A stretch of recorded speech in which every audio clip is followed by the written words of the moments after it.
studying at Gebze Technical University, Department of Material Science and Engineering.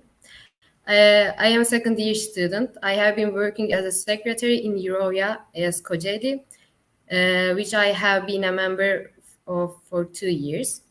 As ES Istanbul, ES Ankara, ES Kocaeli, we organize an event for you. We will be with you as a valuable speakers at our event called the International Space Symposium, where we will descend into the depths of space. I will present to you today's program. At 12 p.m. UTC, Tansu Daylan will be with us on the topic of formation and evolution of planet in our galaxy, moderated by Kadir Alpargu. After that, at 1:30 p.m. UTC, Işık Şakraker Özmen will make a presentation on the topic of sustainability in space, moderated by Erenberk Karabulut. After that, the last one is at 3 p.m. UTC. Rose will give the last speech of the day, moderated by Su Chulha, with the subject of career full of the adrenal pyrotechnics. We wish you a pleasant and productive event. I leave the word to Kadir Alpargu.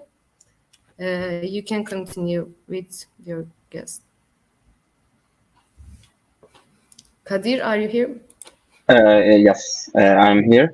Thank you, Dilara. Hello, I'm Kadir Alpargu, and I'm studying aerospace engineering in Middle East Technical University, and it's my freshman year. Also, I'm an active member of EUROAVIA as Ankara for 2 years. Today, we are together with Dr. Tansu Daylan, who is working at MIT Kavli Institute as in astrophysics and statics. How are you, Dr. Tansu Daylan? Hello, Kadir. Good. How are you? I'm also good too, and really excited about this symposium and your speech. If you have questions about the presentation or Dr. Sudaylan herself, you can write to the chat section. There will be a question and answer session at the end of the presentation. Without further, the floor is yours, Dr. Sudaylan. We are honored to have you here today. Thank you. So I'll go ahead and share my screen first. So we'll cover planet formation and evolution today.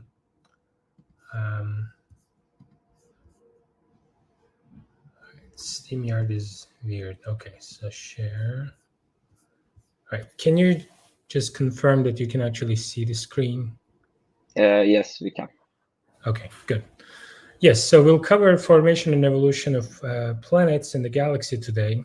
And this does touch upon multiple subfields of astrophysics. It does certainly touch solar system physics, and it also relates to exoplanets. I will try to give the exoplanet perspective to this question of how planets form and evolve. And I will also motivate why it has to be that way, why we just can't study formation and evolution of planets in the solar system, just using the solar system itself. So let's first think about the solar system. On the left here, you're just looking at a very simple picture that was emerging right after Middle Ages, basically, as there was the science revolution, the Enlightenment, and part of that was a shift in our worldview of going from a geocentric model to a heliocentric model. And that was definitely a breakthrough in our extrapolation of physics in the solar system in the vicinity of our planet Earth, because once that's done, you can actually start contemplating exoplanets. I'll come to that more closely very soon.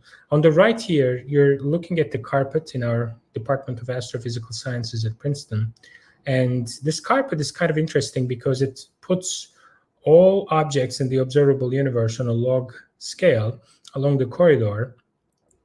I really like it when I walk on it because it basically, first, it reminds you that half of the observable universe, which is like 10 to 27 meters, yes, about half of that in log space, about 10 to 13 meters or so, that's solar system. So solar system itself is a very rich system. It has moons, it has natural and artificial satellites nowadays, and it's got asteroid belts, Kuiper belts, lots of interesting planets, and starting from a meter scale objects going to the so-called Oort cloud, there's a lot of things to study in the solar system.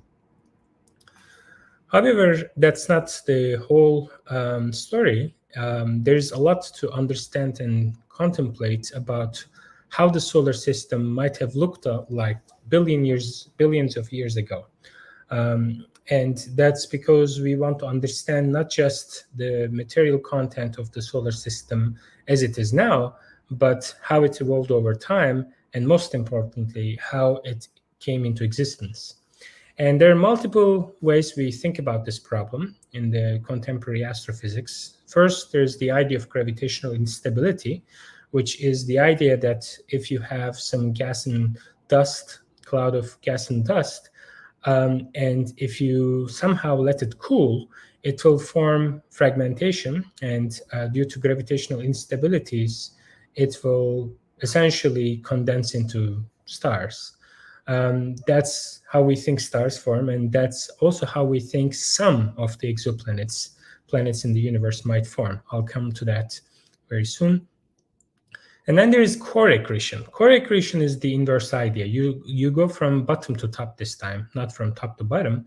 You first form some cores through physics that we don't yet quite understand, but basically dust particles have to stick together and form planetesimals. And then those planetesimals draw around themselves some large gas cloud, which then form the Jupiters or Jupiter analog exoplanets we see today around us. This process is certainly not very well understood. There are a lot of knowledge gaps in our understanding. There are lots of problems. It's hard to even enumerate. The most important, or at least the most prominent ones, are the fact that the dust grains fail to stick very efficiently, so it's hard to form cores. And once you even do that, they start drifting into the star very quickly. So you have a very short amount of time in which you can start and finish building planets. And after that, all your planetesimals eventually drift into the star. So it's even harder to produce planets after that. So planet formation has very strict boundary conditions.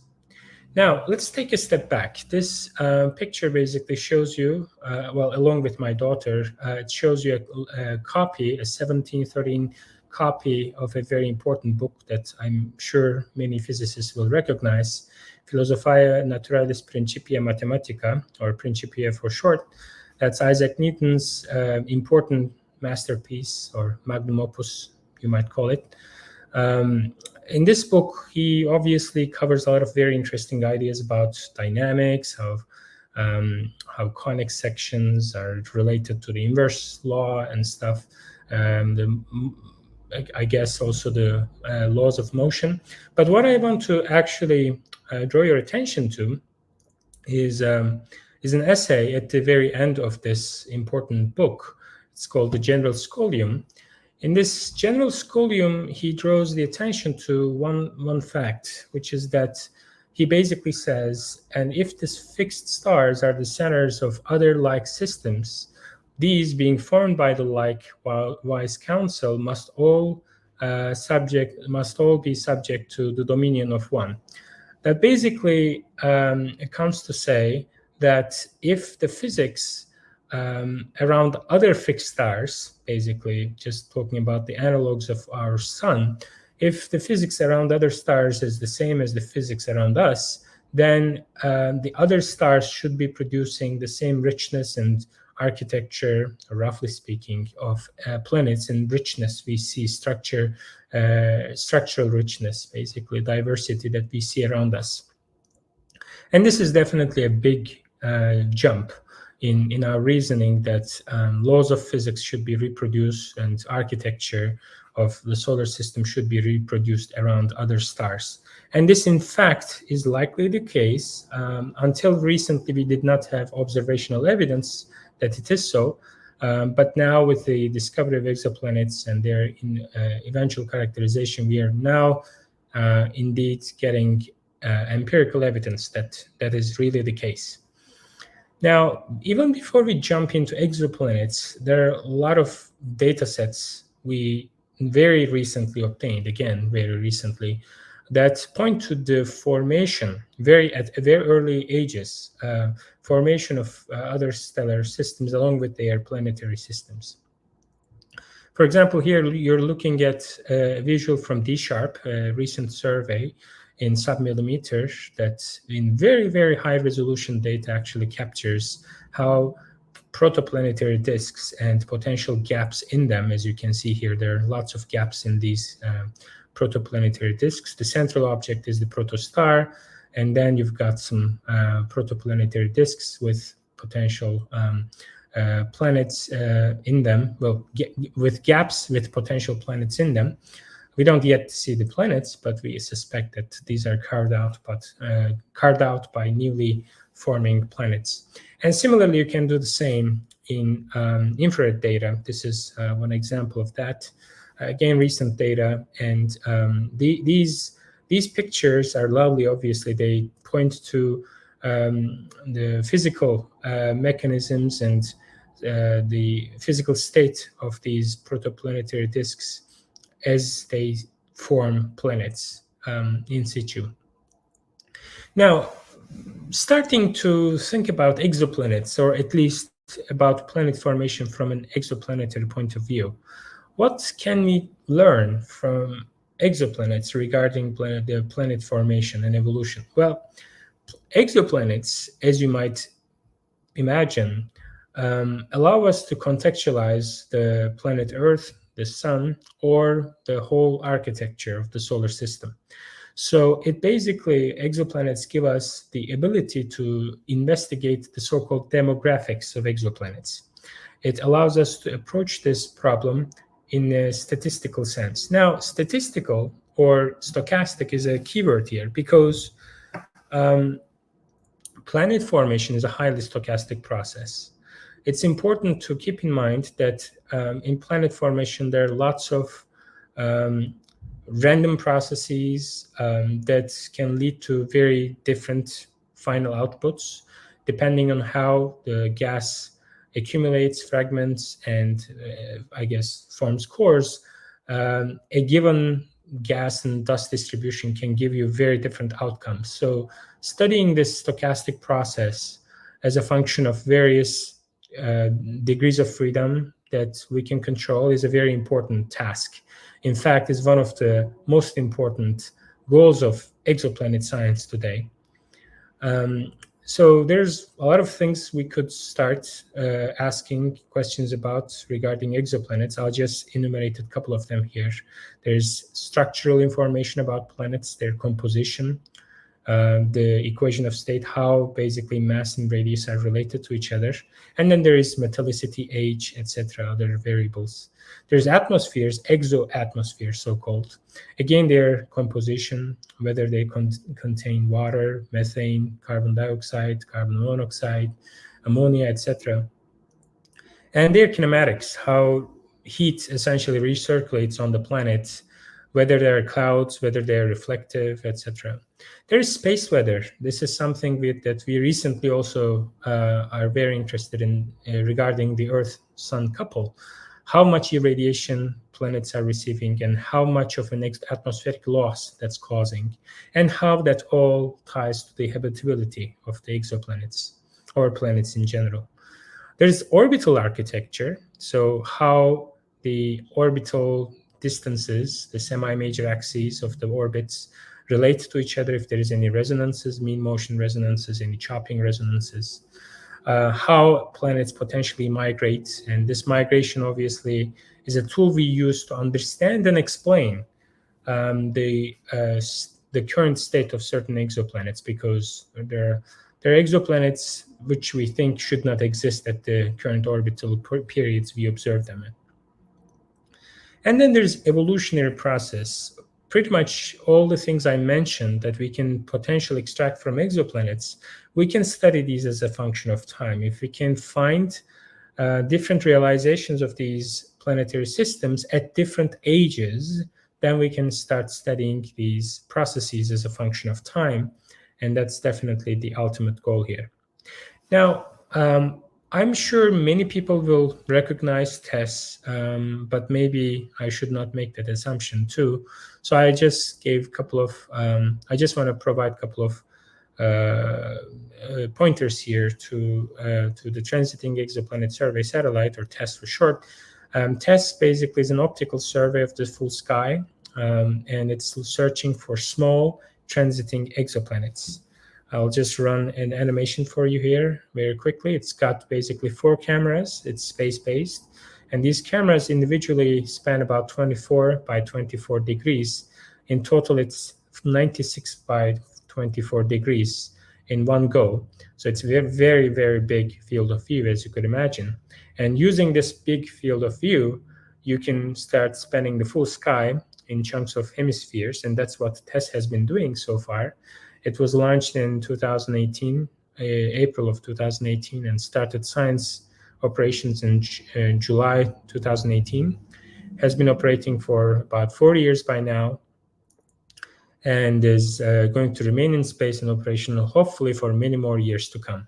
It's in Cis Lunar Orbit, so it's orbiting the Earth, but not at low or close Earth orbit. It's actually cislunar, so it's in 2-to-1 resonance with the moon. So that means since the moon's real-time sidereal orbital period is about 27.3 days, it's half that, so it's about 13.7 days. And on this orbital period, basically it transmits its data back to Earth once per orbit. Now it uses the so-called transit method to find exoplanets. Here you've got a background star and an occulting object, which happens to be a planet here, a circular planet. But we don't make these assumptions. Well, at least we don't actually resolve these we don't angularly resolve these images. We basically just look at a few pixels, and the stars obviously are unresolved sources there. So we're just looking at a few pixels and looking at the total amount of light we receive it from a star, and then try to deduce whether there is any periodic dipping of the total amount of light we receive. And based on the depth and duration and shape of this transit, we can study the orbital period, the total mass in the system, and even things like the density of the host star. This type of light curve is very informative, and probably more informative than you would otherwise imagine. So this starts a full pipeline of how to go from this raw data into so-called detections, or small transiting planets. It's a big pipeline. I will not really go into detail. It starts with a neural net and then continues with feature extraction and eventually human vetting to come up with a catalog we know, or call the test object of interest catalog. And then the TOI, or test object of interest catalog, eventually gets fed into a TFOP, or test follow-up program, which then follows up these candidates. They have to be followed up because our pixels are very large. So that means you need follow-up, high resolution follow-up, and also spectroscopic follow-up to resolve the dynamics, the masses of the system. Then to basically either rule out these signals as planets or confirm them on target and as planets, which essentially then go into catalogs of known exoplanets, which we can also further characterize their atmospheres and stuff. And here you're basically looking at a new way of looking at the test data. As the process that I just described, which is called the TOI process, is actually restricted to bright stars, and that was a design choice of TESS because TESS was supposed to find basically 50 small exoplanets with host stars that are amenable to mass characterization, through so-called radial velocity measurements. I don't want to go into too much technical detail, but at least for those that are interested in this type of research can go after these pointers. Anyway, so more recently we have been treating the TESS data as a more statistical mission, in the sense that we have been extending the search to fainter magnitudes where it's really hard to validate planets, really. So you have to take the TOIs at really faint magnitudes with a grain of salt. And once you do that, you can start actually finding a lot of very exciting planet candidates. That's what we have been doing so far. This is ongoing work. Very soon we will also cover the extended mission. So far we have only covered the primary mission and got about 1,600 TOIs, and the extended mission survey is actually ongoing. Now, how we make sense of the data in this type of TESS research is partly through ALICE-FITR, which I co-developed with Max Günther. And here just you're looking at a famous example of an ALICE-FITR model. ALICE-FITR basically takes in radial velocity and photometry data and gives basically an output that's very human interpretable and requires minimal intervention by the user, so that we can go from raw data to science very fast and with a steep learning curve. Now, I just want to talk about a couple of demographic features we see as emerging in the exoplanet field. Here you're looking at basically the mass period and radius period distribution of known exoplanets. This is a fairly recent plot from early March 2022. And a couple of groups you can see, for example, on the right, you see planets. Not sure if you can see my cursor, but I'm just drawing a circle around, or an ellipse around that feature here. These exoplanets with exceptionally large radii, like past 10 Earth radius or so, these are called Jupiters. And when they're basically at orbital periods less than 10 days, we typically call them hot Jupiters. These are really big and hot also. They certainly do not exist in our solar system. And in fact, they were the very first type of exoplanet found around sun-like stars. So they basically made the astronomical community scratch their heads for quite a time, because since they don't exist in the solar system, they were not expected to exist elsewhere. But obviously nature proved us wrong, as it has done many times. Then you've got also small exoplanets down below as well, which I won't really go into detail about, but there are terrestrials, there are sub-Neptunes, there are Neptunes and Saturn-like exoplanets. And on the left, you see the mass period distribution. You see also the segregation in the similar sense, but these obviously have different selection biases.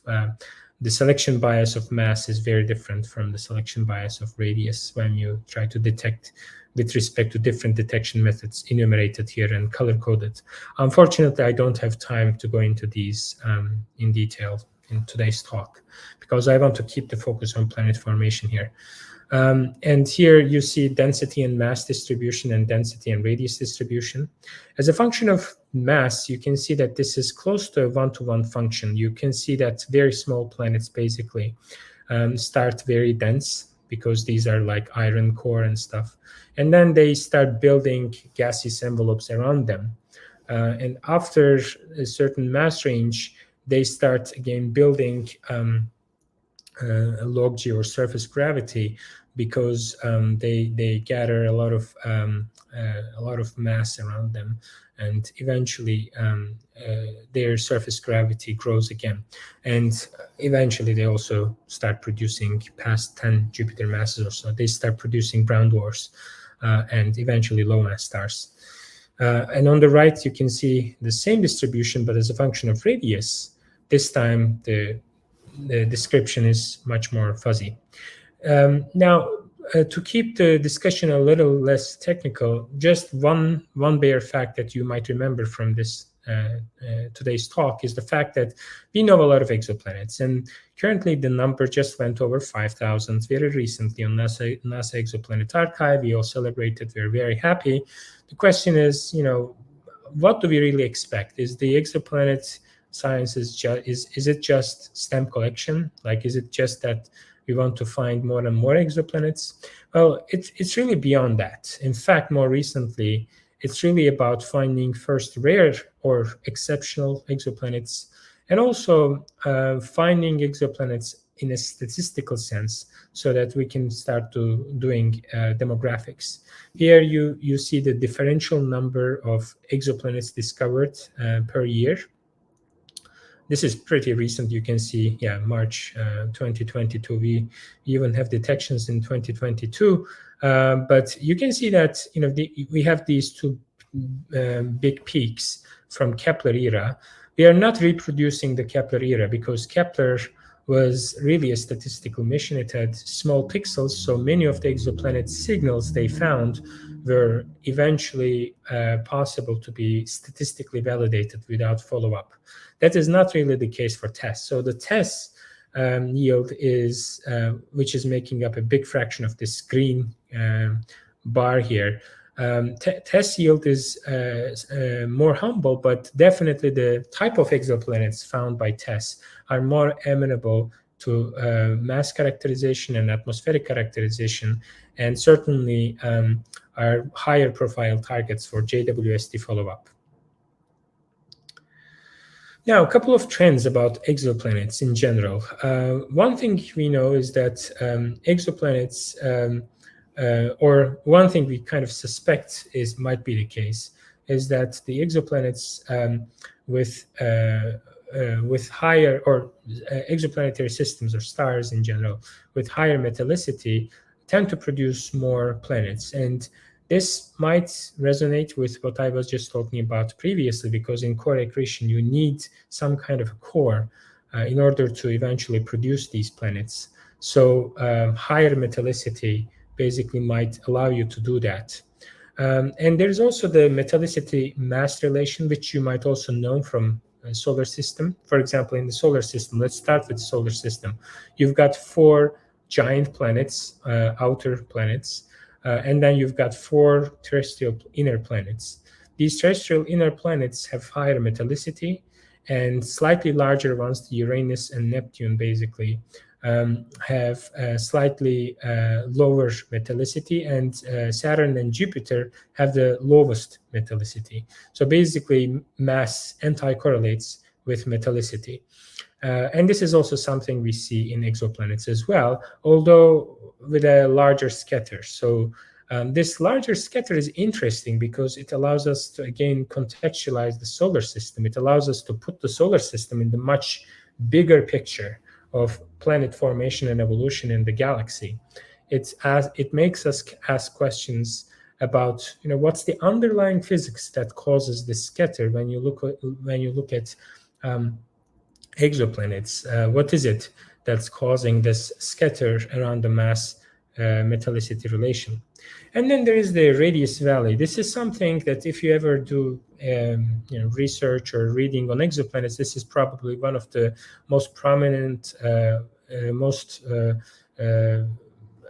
regularly discussed feature from exoplanet demographics. It's the observation that if you look at the insolation or irradiation, whatever you call it, if you look at the irradiation radius plane or irradiation radius distribution of exoplanets, there are basically 2 peaks in this, especially in the high insolation and small radius limit. These are the so-called sub-Neptune and super-Earth peaks or bumps. And between these, there's essentially a valley.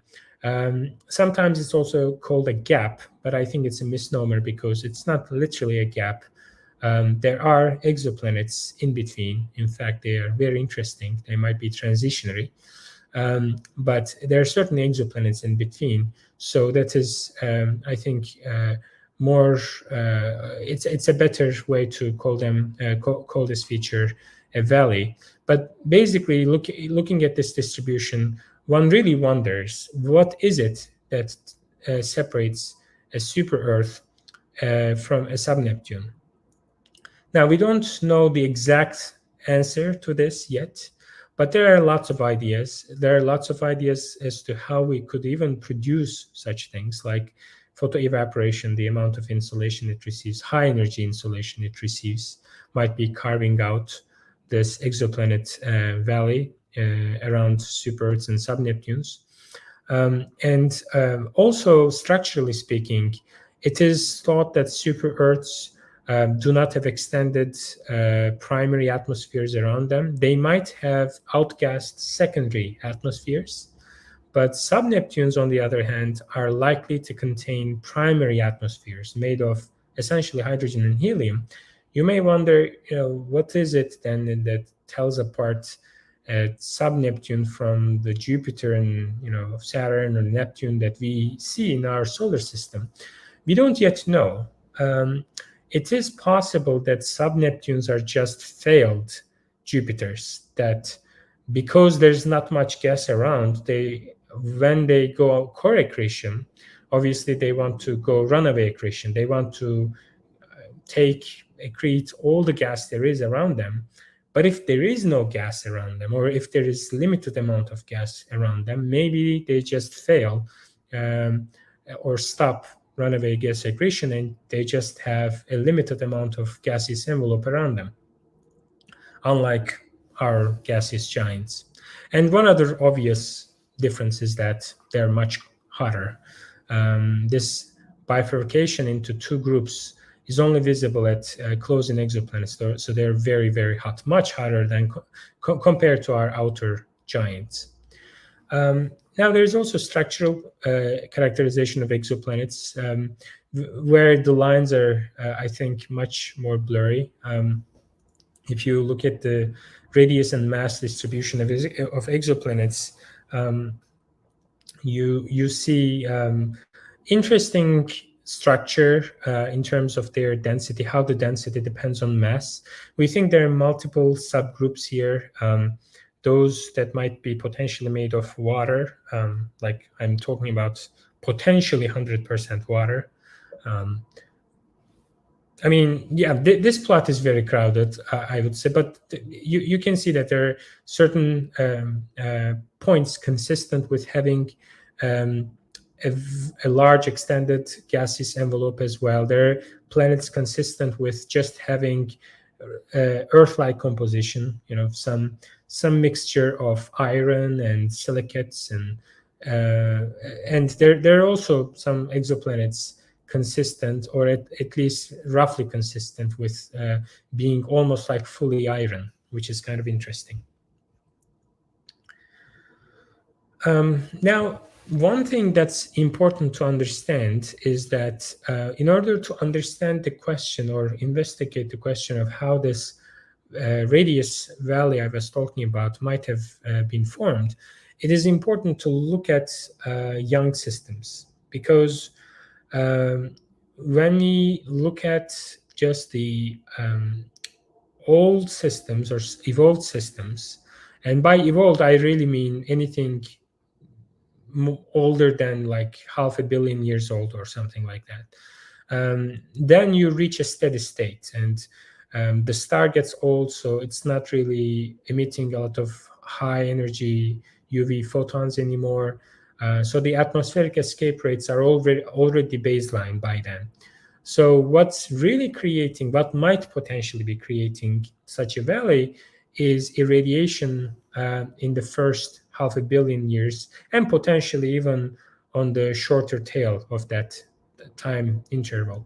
So in order to really do this, we need to basically look at systems with ages on the order of 50 to 100 million years old. And that's what we have as a community have been trying to do with especially TESS, because TESS is full sky. It allows you to look at exoplanetary systems with a diverse dynamical association. So that means over the full sky, you are more likely to find open clusters, or at least stars which you can date, for which you can provide a precise age estimate. And exploiting this, people have been searching for planets around such young stars, and we already have a pretty interesting group. And using this group, we can start to see that this rarity of Neptunes at really high insolation might be a transient thing, that there might actually be young systems filling that gap, and that those young systems eventually lose their atmospheres because of the high UV radiation they're receiving from their host star. One venue that's very important when we are trying to answer such questions is whether we can do this type of characterization, but in a comparative sense. One thing that's really hard when you look at stars of different origin, basically different stars, when you try to compare planets across different stars, around different stars, one thing that you just cannot control is the stellar age, its insolation history, its metallicity, etc. And because of this, it's really not a controlled experiment when you're trying to draw conclusions about how planets evolve or even form across different stars. One way to alleviate this problem is to find rich multiplanetary systems, and there's a big motivation to finding multiplanetary systems, and especially those that are amenable to atmospheric characterization. And this has been the main motivation for our group's search for such rich multiplanetary systems. I've been personally involved in multiple such detections, TY 700, 1339, 270, and the one that I just highlight here, 1233. These are systems with multiple exoplanets, all of which are amenable to atmospheric characterization within the same system. So you can ask questions like, what's the, say, the carbon to oxygen ratio on different exoplanets in the same system? This then allows you to really, because the carbon to oxygen ratio, this is probably just jargon for many of you, but basically carbon to oxygen ratio allows you to infer something about whether the planet formed within the so-called frost line or outside the frost line. And frost line being the line, an imaginary line around the star where volatiles can exist or not, basically. And that's definitely, eventually ties back into how planets form, how efficiently planets form, especially when it relates to core accretion. All right, so let me just check how much time I have. I have about 5 minutes, and I do want to take questions at the very end to make this a little more interactive. So I will probably just cut the presentation off in a few minutes so that I can just wrap up. So this type of comparative characterization, as I said, is key. Here in this particular system, you're looking at 4 exoplanets in this particular plot, although there's one more exoplanet more recently discovered by Cheops. So there are actually 5 known exoplanets in this system, the 5th one being about 2 Earth radius as well, and being obviously the outermost one. Looking at this picture, you can see that especially E and D here are the ones that are the high priority atmospheric characterization targets. B is likely a little too small for in detail atmospheric characterization, and C is also a good candidate. But basically, given this distribution, one can start really asking questions about the within system demographics of how the atmospheric characterization properties like molecular ratios depend on the irradiation they receive. So let me just move away from 1233. I'll just I just want to actually highlight one problem that is the problem of migration, and with that I'll just stop and take questions. So I mentioned in the beginning of my talk that hot Jupiters are types of exoplanets that we just did not expect to find around Sun-like stars, and that's because we don't see that in our solar system. That's the order one, I guess, expectation, but also because we thought that stellar formation or models of stellar formation prohibit basically a large exoplanet as large as a Jupiter to basically form that close. I'm talking about a good fraction of an astronomical unit, like less than 10% of an AU. So within about 10 million kilometers or so of a star, of a sun-like star, we thought that was not possible, and we still think that's not really possible to form such large gaseous exoplanets close to their stars. But now the consensus, now that we start to discover these hot Jupiters almost regularly, they pop out very easily because they're observationally very accessible. In fact, we know many hot Jupiters that certainly doesn't do justice to their relatively lower occurrence rate. They're not that common, I would say, but they're somewhat common. I mean, they're at least their occurrence rate is not zero. That's the takeaway point. And because they exist, we have to explain them. We can't explain them through in situ formation. How do we explain them? Well, it turns out that planets can migrate, and this can take many forms. They can migrate very early on, almost during the formation of the planetary system, when a giant planet exchanges angular momentum with the protoplanetary disks, and the planet basically moves in, the disk goes out, moves out, so the total angular momentum gets conserved, and the exoplanet after formation, but very short amount of time after the formation, can move in. That's called disk migration. In disk migration, we don't expect a large amount of eccentricity to build up. And then there is also high eccentricity migration. This might be due to many reasons, but eventually due to resonances or close encounters, planet-planet scattering, or external perturbers.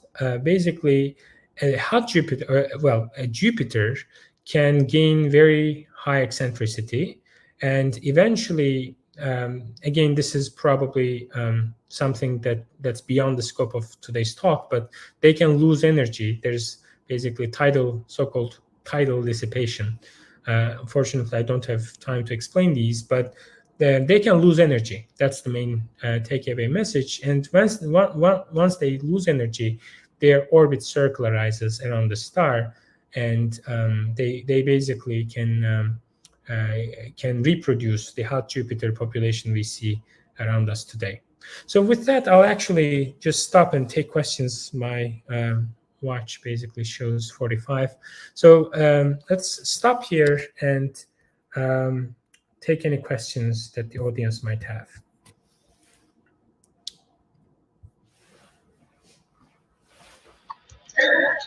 Thanks for the presentation. We are waiting to questions here now.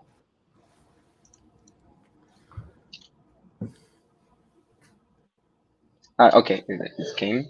As listeners, we had a few questions. First of all, I want to ask, the test missions is the conduct ground-based observation to see if exoplanet candidates are true exoplanets. Well, how long is the duration of these observation to understand? It's the question. And that comes whether these candidates are really exoplanets, and how long does it take to get the necessary data? Also, what are the primary things to consider when evaluating? That's the question. Okay, so it's a pretty compound question. I have to break it down, but very good question. So, well, first of all, as I said, TESS has big pixels, and that has a toll on the overall pipeline, that there's an extensive ground-based follow-up, or there's a big necessity to do that. And it basically is in the form of multiple types of data sets. In fact, there are 5 of them There's first high resolution. Well, I shouldn't say high. Seeing limited. Well, higher compared to TESS, obviously, but seeing limited ground-based follow-up. That is just at the seeing limited. So for the non-astronomers in the audience, seeing is just what the atmosphere gives us in terms of angular resolution. It's certainly not diffraction limited, so it doesn't grow, for example, if you have a larger mirror. The atmosphere is known to have a process called scintillation. It blurs your images. So we look at the same object with that seeing, which is like typically an arc second or so. So that's one type of data set we take. That has to be taken during transit to make sure that the transit is on target. Then the second one is there's the dynamical data or radial velocity data that is in the form of a spectroscopic data set. And that is taken so that we can make sure that the object in orbit around the host star, or the primary star we should rather call, because we don't yet know whether it's an exoplanetary system or it's just a binary star. We should call it the primary star. Whatever object is around the primary star has low enough mass. We have to make sure that's the case. And to do that, we take a data set called radial velocity. It basically tells us the line of sight velocity of the primary star. I won't really go much into detail of these, otherwise my response will be too long. But there is also, beyond these two, there's also high resolution imaging. So this is higher than what seeing gives you, high resolution. This can be in the form of adaptive optics. This can be in the form of speckle imaging when it's bright enough. But basically, at the end of the day, you just try to resolve very close to the star to make sure it doesn't have any companions that you can resolve. And you also look at archival Gaia data and stuff. And then beyond that, there's precision radial velocity. That's really the type of data that you collect to start measuring the masses of whatever is orbiting the primary star. And finally, there's potentially space-based photometry, which is rarely used. So these are the types of data sets we collect. The timescales vary. Typically, the whole follow-up can take years, many years. Sometimes it's as short as a few months, but it's rare. So typically it takes many years, especially with global phenomena like COVID. The pandemic definitely caused some shutdowns. So because of the telescope shutdowns, we kind of did not collect enough data to rule out alternative hypotheses on many of these signals. Now, it was a long question. So the next part is like, what are the primary things to consider? The list is pretty long. We just want to make sure, I'll keep this part short. We just want to make sure that whatever is causing the transit is a substellar object. That's the ultimate goal. In order to do that, we have to put an upper limit on the mass of the object, and that's again via radial velocity. And then we look at multiple features in the light curve to make sure that it's the transit of a planet, not of a binary stellar system. Again, these features form a long list. We just need to, for example, we need to make sure that it's on target. It's not shifting on the pixel space when the transit is happening. We look at the overall transit shape to make sure that the sizes of the background object and the occulting object are not comparable. When that's the case, we get a V-shaped transit as opposed to a so-called U-shaped transit. And that allows us to basically sometimes rule out some of the transits as being binary, as coming from binary stars.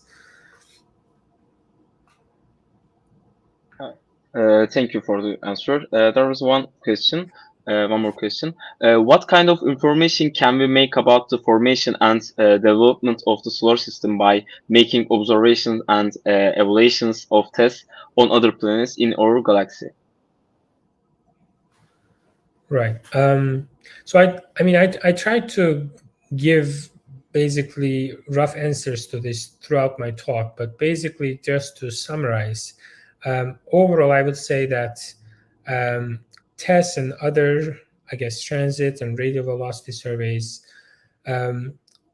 eventually try to infer the demographics of exoplanets. All of these surveys have some kind of a selection bias.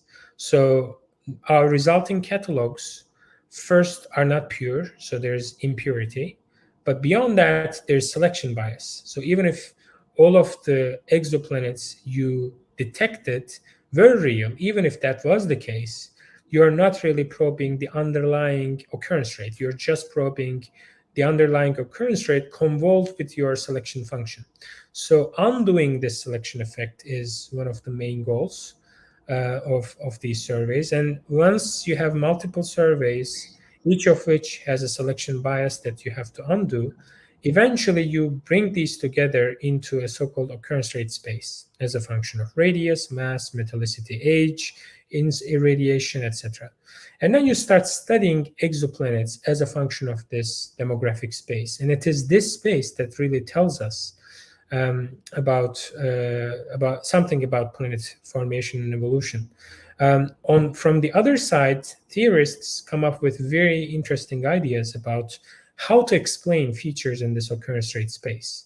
They use physics, they use simulations to really make predictions as to what kind of features we should expect to see in these occurrence rate spaces.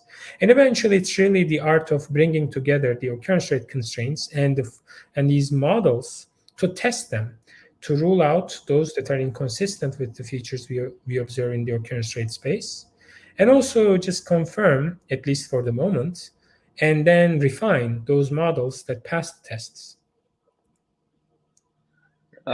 Thank you for the answer again. There was no questions left. We are grateful for your participation, Dr. Tansu Daylan. I hope it was a good session for all of you. Now I leave the word to Dilara from Kocaeli. Thank you, Mr. Tansu, for his speech. We have a hard break at 1:30 from the German Aerospace Center as a project manager. Işıl Şaklakar Özmen will be with us. So see you in the next section. Bye-bye.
May I have your attention, please?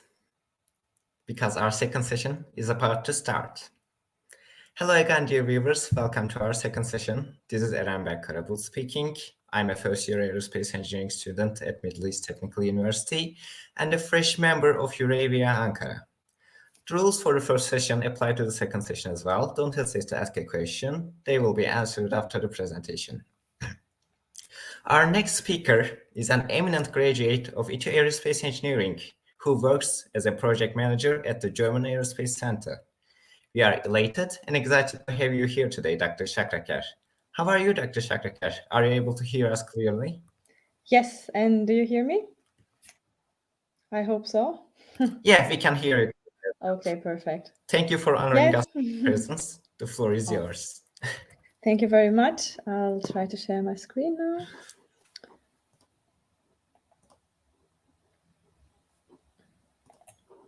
Just a second.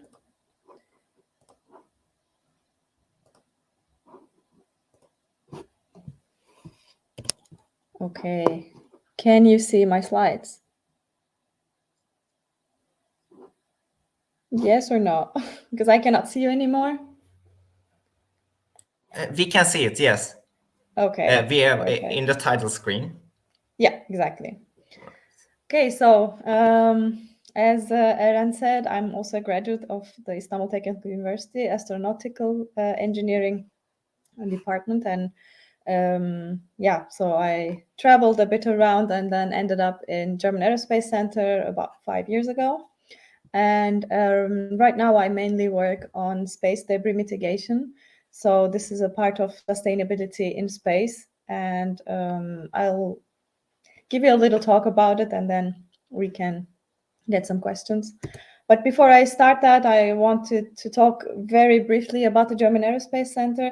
So in German, this is Deutsches Zentrum für Luft- und Raumfahrt. So it's DLR. That's why we mention it as DLR everywhere, but it is the abbreviation for German Aerospace Center.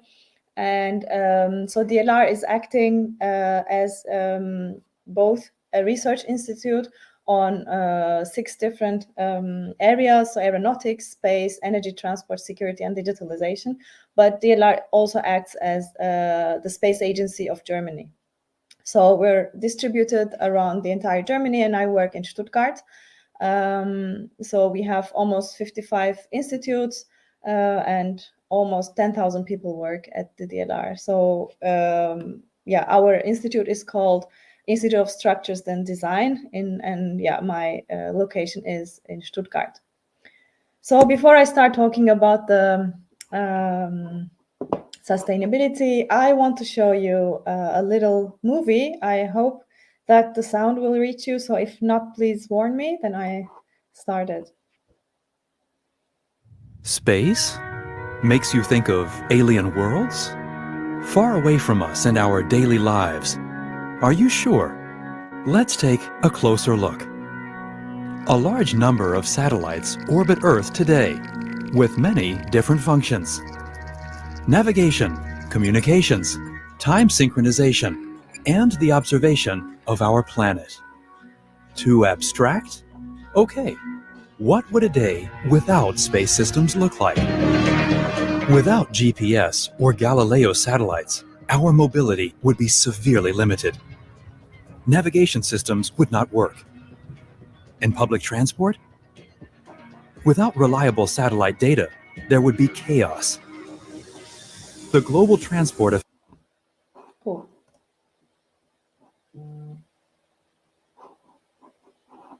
Sorry, something happened there. I move fast forward. Correct? Okay. What would a day without space systems look like? Without GPS or Galileo satellites, our mobility would be severely limited. Navigation systems would not work. And public transport? Without reliable satellite data, there would be chaos. The global transport of people and goods by land, sea, and air would be seriously affected. Our increasingly decentralized energy supply would become impossible to synchronize without the time signals from satellites. Entire power grids would become unstable. The result? breakdowns, and blackouts with unpredictable consequences for the economy and society.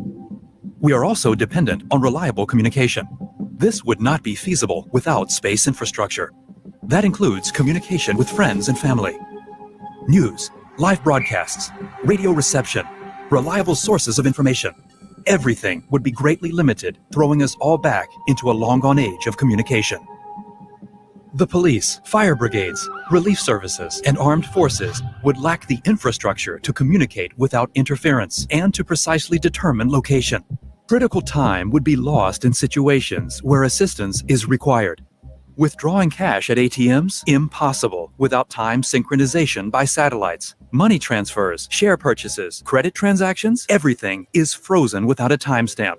The financial markets would be on the brink of collapse. Uncertainty and chaos would loom. Weather forecasts would no longer be possible, not even for fire brigades and civil protection. There would be no more sowing, crop care, or harvesting support for agriculture. Harvest forecasts? No longer possible. We would sorely miss the insights from our Earth observation satellites, and not just in the fight against climate change. Information about environmental degradation, melting ice masses, polluted oceans, cleared forests, vegetation, methane, carbon dioxide, and ozone would also be lost. But the importance of space goes further still. Space activities are projects for all of humankind, across national borders. The extraordinary can only be achieved through international cooperation. Space drives innovation. Space exploration inspires development and is a catalyst for the creation of new technologies. Space travel is about curiosity, crossing borders, and expanding knowledge. We look to the future. We search for the origins of life. But we must also take care of ourselves and our planet. The preservation and protection of our space infrastructure is crucial, and it will become essential for humanity in the future.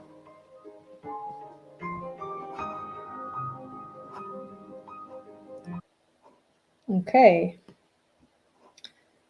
So this was to show you a bit what we or how we use space infrastructure today and why it's so important and why we cannot afford to lose it.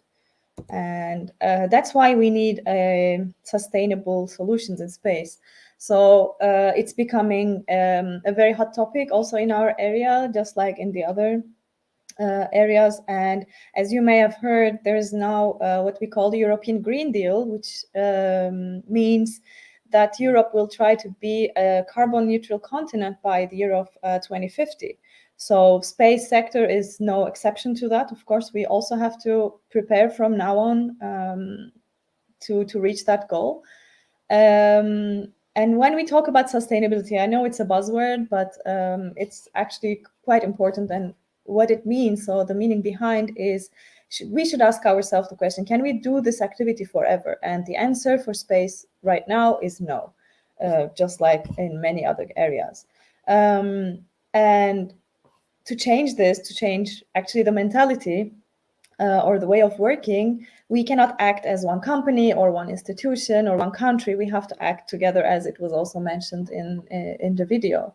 So we have to find international solutions. We have to work all together, and we should not separate anymore US against Russia, Russia against Europe, or anything like that, which is quite actually complicated at the current moment.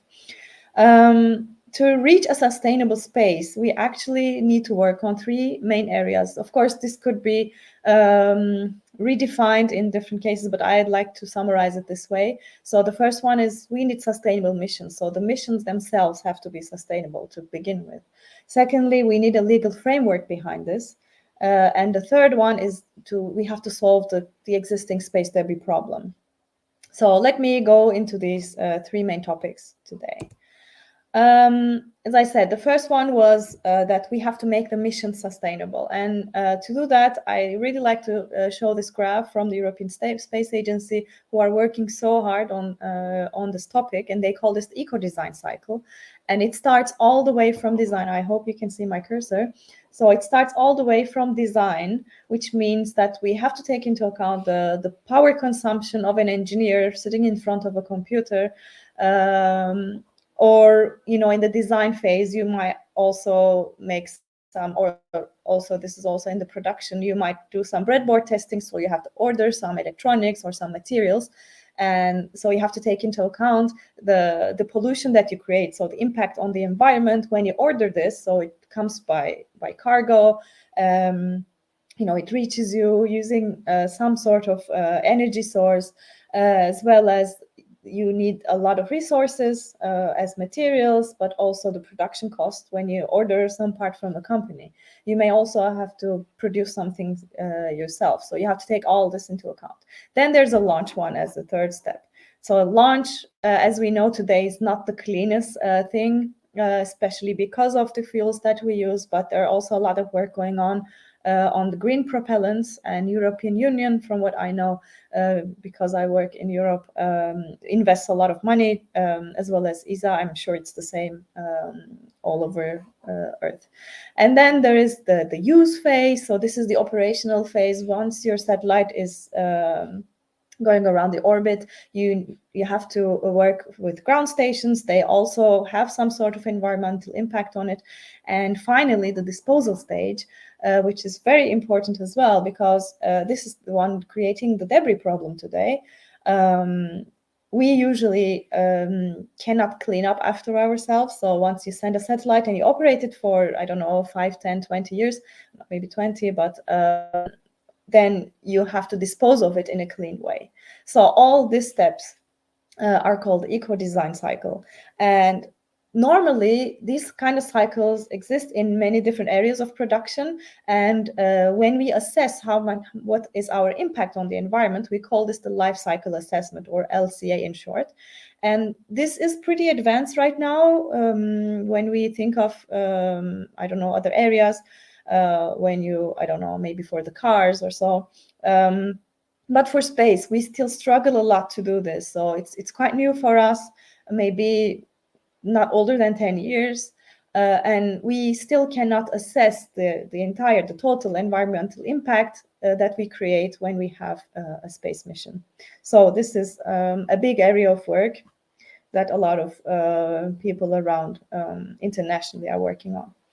Then there's the second one, which was the legal framework. So we call this actually space law. And I know that in Istanbul Technical University, at least, there is a course about this. So there is a branch under law, which is called space law. And so a lot, actually in Turkey also, we have some space lawyers. So if you're interested in this area, maybe you can find them. And the problem with the legal framework is that, unlike the aviation or maybe in other areas, we do not have international binding agreements. So nobody would be held responsible if your satellite hits something. You know, nobody can sue you in a proper way because there's no binding agreement internationally. And this is unlike the aviation, for example. You know, you know what your aircraft would face if there's an accident in another country or so. But this, unfortunately, isn't there for space. What we have, on the other hand, is actually helping a little bit in what we call the debris mitigation guidelines, but they are guidelines, so they are not binding. You are not by law forced to or obligated to apply them. But what they say is mainly once your satellite mission is over, your satellite can stay in the orbit for another 25 years, but then you have to take it out of it. When you're taking it out, you have to reduce the risk for ground assets, which means that you have to make sure that it's not going to land on anybody's head or any building. Another recommendation is to passivate your satellite, which means that you have to cut the power sources of the satellite. So get rid of the remaining fuel, or, for example, disconnect the solar arrays from the batteries so that it's not charging anymore. Or when, depending on the orbit of your satellite, you can move your satellite to a graveyard orbit. Of course, we do not like this very much, the solution, because it still stays in the Earth orbit in this case. But yeah, these are the recommendations that can do. So United Nations has an outer space office. They usually complain about that not everybody who's sending satellites into space are registering. So we also cannot keep track officially of everything that has been sent to space. So there's they repeatedly make this call in every conference that I attended. And last but not least, again, unlike the civil aviation, we do not have these traffic regulations. You know, like when you drive your car on a highway, you know what the rules are, so you can act with it. But in space, we do not have these traffic regulations. So as much you can develop your technologies as much as you want, but without the rules, we cannot really, make use of it. And I'll come back to this later on. And so the sustainable missions was the first one, legal framework. And then we have the space debris issue, which I'm going to talk a bit longer about because this is also my my field of work. So how we deal with the space debris issue. I like to, again, talk in three ways about this. So first, we have to know what is out there. We have to know clearly and accurately what's the situation in the Earth orbit. Secondly, we should not pollute anymore. Yeah, it makes sense. And then we should clean up after ourselves. So when I say, yeah, we should not pollute anymore and we should clean up, yeah, this sounds very maybe logical to you, but actually, if you think of technologies, these are totally different technologies that we have to develop. And not polluting anymore means that we have to deal with the future satellite missions, and this is called debris mitigation. When I talk about cleaning up, this is already about the existing satellites in orbit, and we call this debris remediation. So let me explain you what is a space debris. So what I mean by space debris. First, it has to be man-made. So we're not talking about meteors or nothing natural. And the functioning satellites are not called debris. So they are usually made of satellite parts, satellites themselves, or mainly the rocket upper stages. So the launchers are making this huge cloud of debris around Earth. And I took these statistics from 5 days ago from the ESA website. So there are a couple of places where you can follow these statistics. And since the Sputnik mission in 1957, the total number of launches we sent satellites to space with was a bit more than 6,000. And we sent almost 13,000 satellites to space, and only more or less 5,400 are still active. So all the rest either fell back on Earth or are still going around the Earth orbits. So this statistic says that we sent almost 10,000 tons of stuff to the Earth's orbits. And among these stuff that I call, so almost 36,500 are bigger than 10 centimeters. And 1 million objects are smaller than 10 centimeters. And even smaller than 1 centimeter, we can actually, we make models. So we guess that there are 130 million objects around the Earth smaller than 1 centimeter. Yeah, I can show. So, but here I told you that we have sent 13,000 satellites, but I'm talking about millions of objects that are orbiting the Earth. So how did we end up with so much junk? How did we end up with these millions of parts orbiting the Earth and polluting the Earth orbits?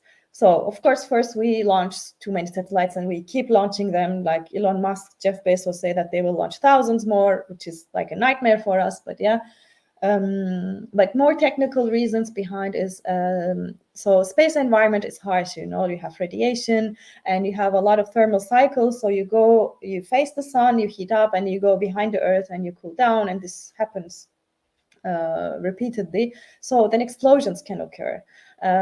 Furthermore, we usually leave the satellites after their mission ends in the orbits where they are, as well as the launcher upper stages. We're very happy and very excited when we see SpaceX launches. These boosters come back, vertically land, and yeah, it's so excited. Yeah, it is actually, yes, cute, but it's not the solution, because usually we still leave the upper stages in the orbits, and these upper stages are a big part of the debris population. Fourth is the lost spacecraft. So sometimes you launch your spacecraft, your satellite, and then the carrier deploys it, and then you don't hear from it. I don't know, something wrong with the subsystem.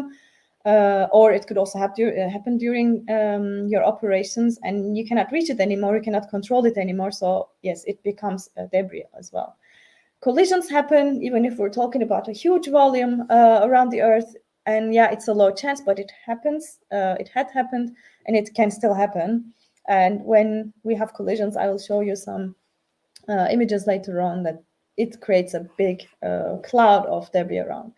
And the last one is the one I find the most irrational, or the most unnecessary, if you ask me, is that 4 countries so far used the anti-satellite weapons. This means that they wanted to show off that they have the capability to hit you even if you're in space. Of course, they did not hit so far some other countries' satellites. They hit their own satellites. This was Russia, India, China, and US. But they created so many problems. And actually, recently there was another Russian hit, and you may remember that the International Space Station crew, for example, had to take shelter in the capsule, and in case the ISS would be severely damaged, they would come back in an emergency to Earth. So yeah, let's not get into politics at this stage. So I just want to show you some nice little animations. So spacecraft, they can fragment because of the environment, as you see here. They can explode. Here's the beginning. So the remaining fuel on the rocket parts can explode. The batteries as well can explode if they are left filled. That's why you have to you separate them from the solar arrays. And yeah, the collisions can occur. And usually in this case, we say 1 + 1 doesn't make 2 in our business, but maybe many, many thousands. And there was this famous accident in 2009 where an active iridium satellite crashed with a passive, so a not functional Russian military satellite at really high speeds. And you can see here the modeling, so the animation of the modeling, how these debris clouds go distribute around Earth in a matter of 1-2 months. So it's actually very, very dangerous. And this dangerous situation, this asymptotic apocalypse, we called it the Kessler syndrome. So John Kessler was a NASA, I guess he may be retired now, I don't know. He's a NASA engineer, and he defined this, this asymptotic, hopefully, situation where we trap ourselves on Earth. This means that the Earth orbit is so crowded that, as if somebody's shooting you with machine guns all the time. So you cannot send any rockets anymore, and you cannot have a functional satellite orbiting the Earth. So there are some forecasts from the European Space Agency, ESA, and I know this is almost 10 years old, but I really like this graph, and it is taken from a movie that you can find online. And this said already way before what Elon Musk and Jeff Bezos said, that if we continue this way, we would have this asymptotic increase of objects in the orbit. So we have to do something about it, But now that we talk about thousands of more coming with many new constellations, this curve probably goes much steeper. We say that it's dangerous, it's like I just said, that it's like hitting you with a machine gun all the time, that you cannot have a functional satellite in the orbit anymore. So let me explain you, just in case you didn't take your orbital mechanics course yet. The orbital velocities are called hypervelocities because they are really actually very, very high velocities. So if we talk about the low Earth orbit LEO, we are talking about an average of 7.5 kilometers per second. So you know that the ISS, for example, is in low Earth orbit, and it makes a tour around the Earth in 90 minutes. So it's very fast. And geostationary orbit, on the other hand, it's almost 3 kilometers per second. So this is a bit lower, but still, if you compare it to your feeling, like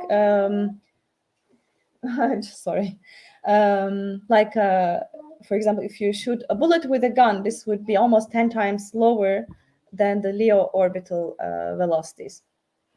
And we can do these tests on Earth. We have some ground facilities, and one of them is in Fraunhofer and SMAC Institute in Freiburg. So what you can do is you can shoot with these kind of spheres onto some structures. And in this case, this is a 13 centimeter thick aluminum plate, and you shoot this sphere of 1.2 centimeters with almost a LEO orbital velocity. And what happens is that it creates this huge crater. You see that. And okay, the piece almost stayed intact, which means that if you had a subsystem behind this probably would survive. But imagine that you travel with a super high kinetic energy, and when this stops here, this entire kinetic energy has to go to zero, and we convert this kinetic energy to heat. So actually the temperature that they measured in this crater was almost 6,000 degrees. So we're not only talking about structural deformation, but we also talk about high temperatures. And this could be a way to protect our satellites, yes, but if you consider that 1 square meter of aluminum plate weighs about 338 kilograms, this is not affordable because launch costs are quite high per kilogram still. And if you're talking about an ISS size spacecraft, which is like a football field, we cannot afford to send such shields. So what we do, for example, with the ISS is what we have, the ripple shield. So basically you have two walls and you have a standoff or like some stuffing in between, and once this debris piece hits you, then it becomes a dust cloud behind. So the second wall, which is the actual wall of your satellite or your spacecraft, only faces a dust cloud so that it's not damaged. And if you Google again some images for debris hitting or hypervelocity impact, as we call it, you will find a lot. And this is one example from the Canadarm, so the robotic arm of the International Space Station, when it hits you. So this kind of shields are good when the objects are smaller than 1 centimeter, but what if it's bigger? Then as a satellite operator, you would get this collision warning. So you get a call and it says, yeah, at this date, on this time, we are expecting that you will collide with this kind of error margin with another satellite. So decide what you want to do yourself. And since there are no space traffic regulations, we cannot really see who has to get out of the way first. But if, in case your satellite has a maneuver capability, like, I don't know, some propellant on board, then you may make this these kind of maneuvers. But if not, of course, you just have to wait and see if you lose your satellite. And I know that the recent years, these numbers of collision warnings are increasing quite high, and ESA people, in an average, have to get all together and decide on such collision avoidance maneuvers now once every 2 weeks. So if we average it throughout the year. Then there's a big question is like, can you be hit by a falling debris piece? Yeah, they try to make some funny calculations on it, and you can find numbers 1 in 10 billion, 1 in 50 billion. It doesn't make so much sense, but it's kind of fun. And what we recorded so far is only one lady in 1997 in US that she was hit on the shoulder by this small piece. She was not injured, but yet she was walking in a park and then she was hit by it. But if you just, again, Google these images of the fallen space debris pieces, you'll see a lot of these other two first images. Sorry, my son is there. You will find these huge pieces that fell near like villages. For example, there's the fuel tank coming from the Delta II rocket, and then the fairing of a launcher again in China, in near a village, and you can see already the house that is nearby. So we have to do something about this debris problem, and we have to. I just mentioned you that tracking is important. We have to know what's out there. We should not pollute, and we should clean up. So I'll go a bit in more details of these three things. First, the tracking. So the tracking is done with the radars and telescopes, and today we're able to detect debris pieces as small as 2 millimeters. And what we do is we create databases with this information. We write inside, we call them names, and then we have the altitude information, we have directions and how it's traveling along this elliptical plane, with which sort of tumbling, what materials it's made of, how big is its mass, what kind of object is it? Is it electronic part? Is it a solar array? Is it a structure? So we are making databases, and there are several networks, and you can find more information on this usually with the keyword space situational awareness or the space surveillance networks and so on. And with these information, we try to build engineering models. So this is a huge area of work, because what you have to do to validate these models is first you have to reproduce the existing data and the historical data. And then what you want to do is to make projections on how it's going to be in the future. So how the orbit will look like in the future if we do this kind of launch, if with all the information you have. So it's a lot of mathematician work, and so it's also a big area of field. And from what I know, the Turkish Space Agency also has this in the program, so they said they will work on it, but I'm not really aware of the details anymore. We probably see soon. So the second one was not pollute anymore. So this is the debris mitigation, and to mitigate this debris, as I explained before, we have the collision avoidance maneuvers when the part is so big that you really have to get out of the way to survive. Do these maneuvers. We have a lot of people, a lot of engineering working on the autonomous and a lot of fundings for this area. Because we have a lot of developments in the autonomous driving, even with the aircrafts today. Yes, it is possible. The problem is that we do not have the laws. So if you don't have the traffic rules, you cannot make an autonomous car, right? So and in this case, we have to work together with the legal people, or more the regulation side, to make this really happening. But I think technology-wise, this is quite well advanced. Then we have the in-orbit servicing. This actually also appears in the debris remediation part, because the technology is somehow the same. This is about a target satellite and a chaser satellite, which would act like a repairman. So it would go find the broken satellite. It would maybe repair it. Maybe if a piece is fallen off somehow, if it has for example, 3D printer on board, it can reproduce this part and then attach it, mount it, and so on. So you can do technology upgrades, maybe bring a new electronic board and so on.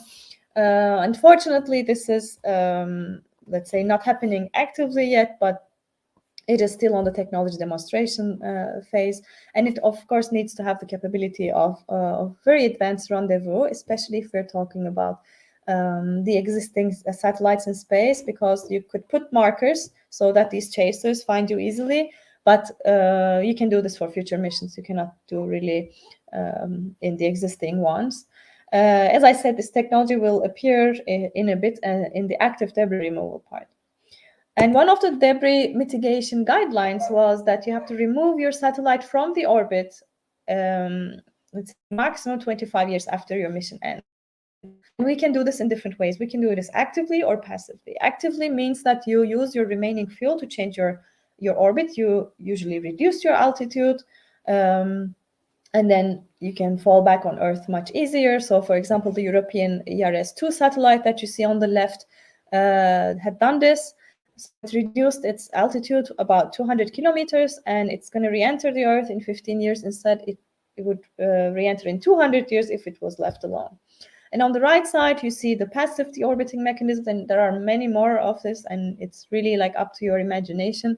But it's mainly consists of these kind of parachutes or sails, which would increase your drag and make your altitude reduce much faster. There are also tethers, electrodynamic or static tethers, that you can also work on.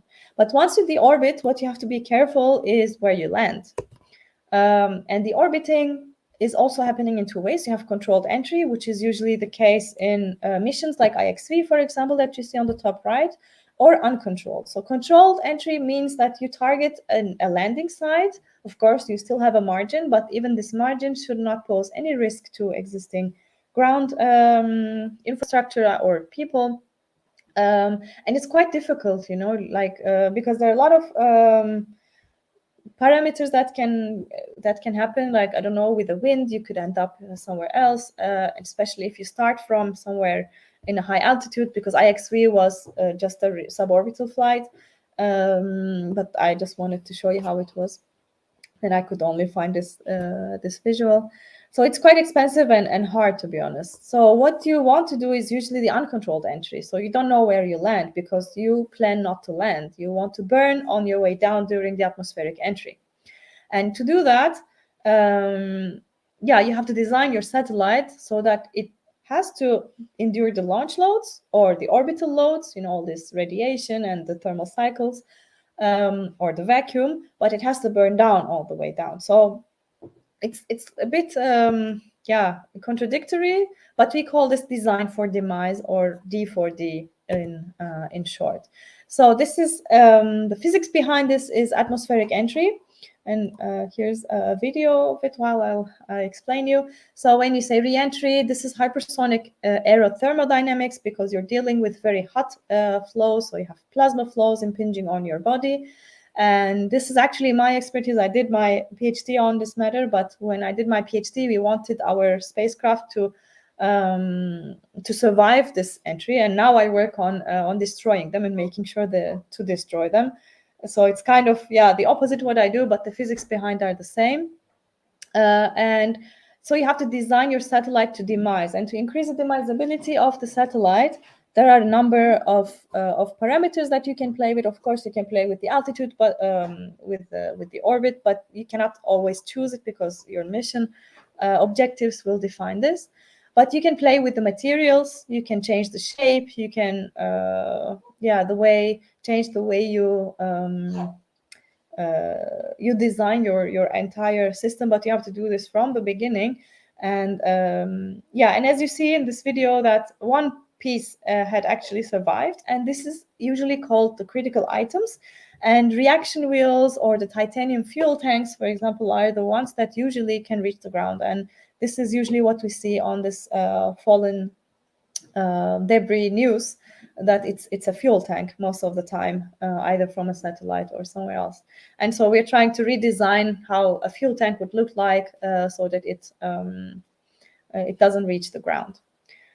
So the next one is the passivation. I mentioned that the remaining energy sources can be harmful, and once this explodes, of course, it's like a bomb, and you create thousands of pieces, and this distributes around the world like a constellation pretty fast. So this was all what we have to do not to pollute anymore. So these are all valid for future let's say future satellites that we're going to launch. But ESA in this 2013 study made also the prediction that if we apply all the debris mitigation guidelines, and then we do not pollute anymore at all, they actually ended up with this rather gray plot in the back, so this curve. So they saw that it keeps increasing because there are collisions happening in between these debris objects. So what we have to do is we have to clean it up. So we have to actively go there and remove. So if we remove 10 objects every year, then this would be the forecast, that it can only go down if we clean up. So we have several technologies that we develop in this field, so space debris remediation in this case, and one of them is designed for removal. And as you know, we really like these acronyms, so we call it D4R, and the design for demise was D4D. And this is very similar to the in-orbit servicing. Actually, this is usually mentioned as a part of in-orbit servicing. You have a chaser, you have a target satellite, they have to rendezvous, and it has to dock in a certain way that it can help it. So in the case of the repairs, but in this case, it has to find it, grab it, and bring it down on Earth. So there is also a lot of room for imagination in this case. And you see here on the top left that this is the Clear Space One. This is from Switzerland, so it's like the arms of a spider, or in the lower left corner, you see this is an actual image from the orbit. This is from a technology demonstration mission called Remove Debris. So they had a harpoon, and this plate that it's catching was acting like a second object, so the target object, as if this was a chaser satellite and went and found it and then wanted to grab it. So they wanted to demonstrate in orbit that this kind of harpoon mechanism would work in case of successful rendezvous.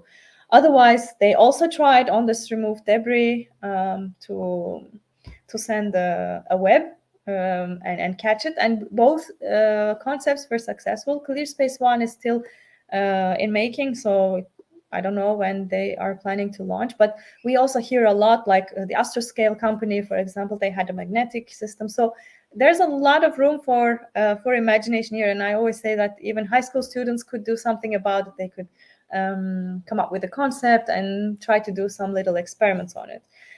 So this is basically all I wanted to talk about space debris today, or in general, sustainable space. But yeah, I want to talk more debris because this is my expertise. But yeah, so please let me know if you have more questions.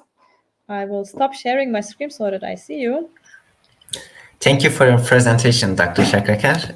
You're welcome. We have some questions, actually. Please. All right, so our first question says, my question for Dr. Şakrakar is, what's the policy of DLR towards international engineers? Is it possible to get hired at DLR after completing undergraduate education? So internationally, we usually speak with our colleagues in US, so Turkish colleagues in US, they usually suffer from this, or when they recommend to this, or when they reply these kind of questions, they are a bit hesitating, because in US, these policies are quite different. In Europe, we do not really care where you come from, as long as this is not a military project. So DLR also is dealing with military projects. For example, as a Turkish citizen, I cannot take part of it. Or some of them I could take part, but yeah, so it depends. But we don't have any limitation on your citizenship. I guess there is now a limitation with Russia. There was with China or Iran at some point, but yeah. So actually, we're soon getting an intern from the Istanbul Technical University. So yeah, it is possible. It is possible to get hired at DLR after undergraduate education. The problem is DLR is a it's a public sector, so you would be like an officer, and if you're just undergraduate, then your pay rate would be at a lower grade. So it's always better to finish a master's degree, because the master's degree in Turkey, at least, is somehow equivalent to the engineering degree here, even if they finish it in 5 years here, and it's 6 years for us if you consider bachelor and master's.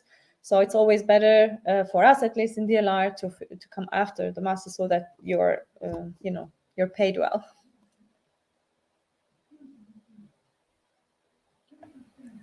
Our next question says, could space debris, such as satellites, be collected and recycled? If it is possible, approximately how much of an effect would it have on the production cost? Production cost, or how much we would, earn from doing it? I get this question very often. To be honest, I think it would be too expensive to go and collect and recycle and try to recycle it, because we're talking about 10,000 tons of stuff. So I think some automotive sector is creating much more, leftover in maybe one factory. I don't know what are the scales, but this is not much of a mass that we're talking about. Yes, it is usually made of valuable materials, but the thing is, I think it would be still smaller than the cost that you would need to recycle it. What is really possible is to recycle them in orbit. But yeah, we're developing technology, and this is the in-orbit servicing. Yes, we could do that, but it doesn't make sense to bring back these materials and recycle and launch it back or use it somewhere on Earth. This is not really, yeah. And our last question says, in a case of infringement of the space law, who would be held responsible? A single person, the control team, the government?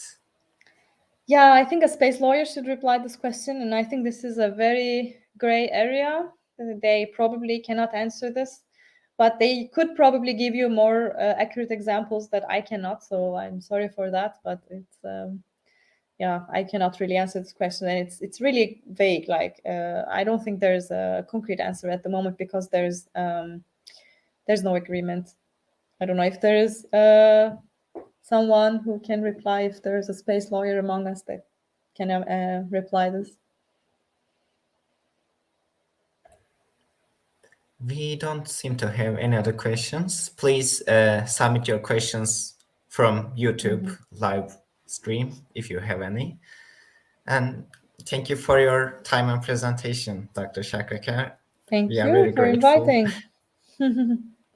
It was very So, informing, and your field is also not very common. It's hard to find yeah, experts true. of your field. So we were very grateful to have you today. Yeah, you're welcome. Thanks for your invitation.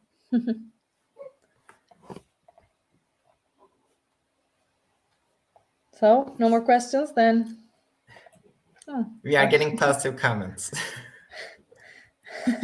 Thank you. Well, actually, there's another baby just laying behind, and she's awake, but yeah, not creating any problem right now. Yeah, and sorry for the disturbance a while back. It happens when you're home. I guess it's everyone's kind of used to it now. People seem to have liked those. There are a lot Okay. of hearts and owls in the Okay. chat.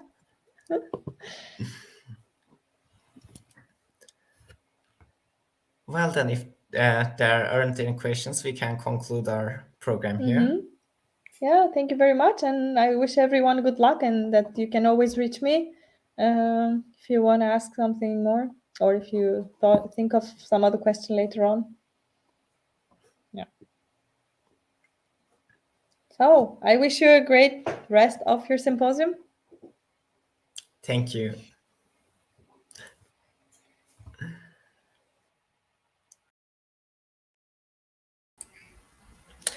Thank you, Mrs. Işık Şakrakar Özmen, for her speech. We have a half-hour break.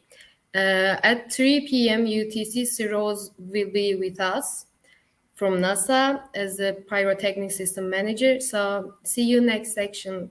Bye-bye.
Okay, let's start again. Hello again, our all precious viewers. Welcome back to our last but not least session on Symposium for today.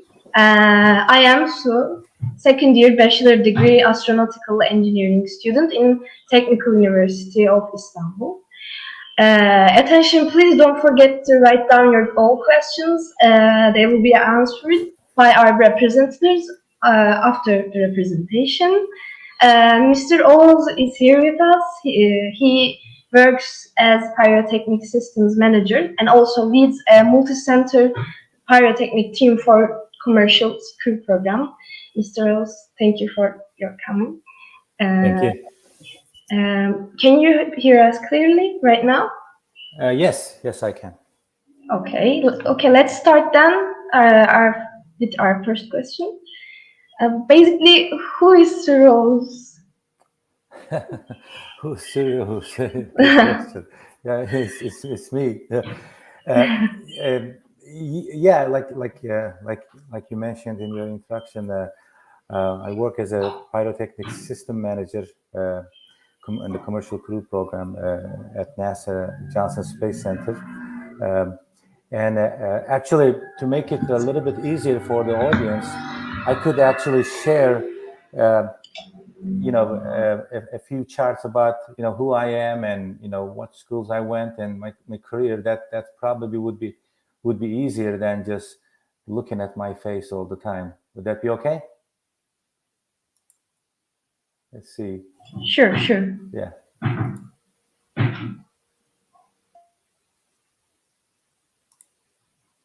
Okay.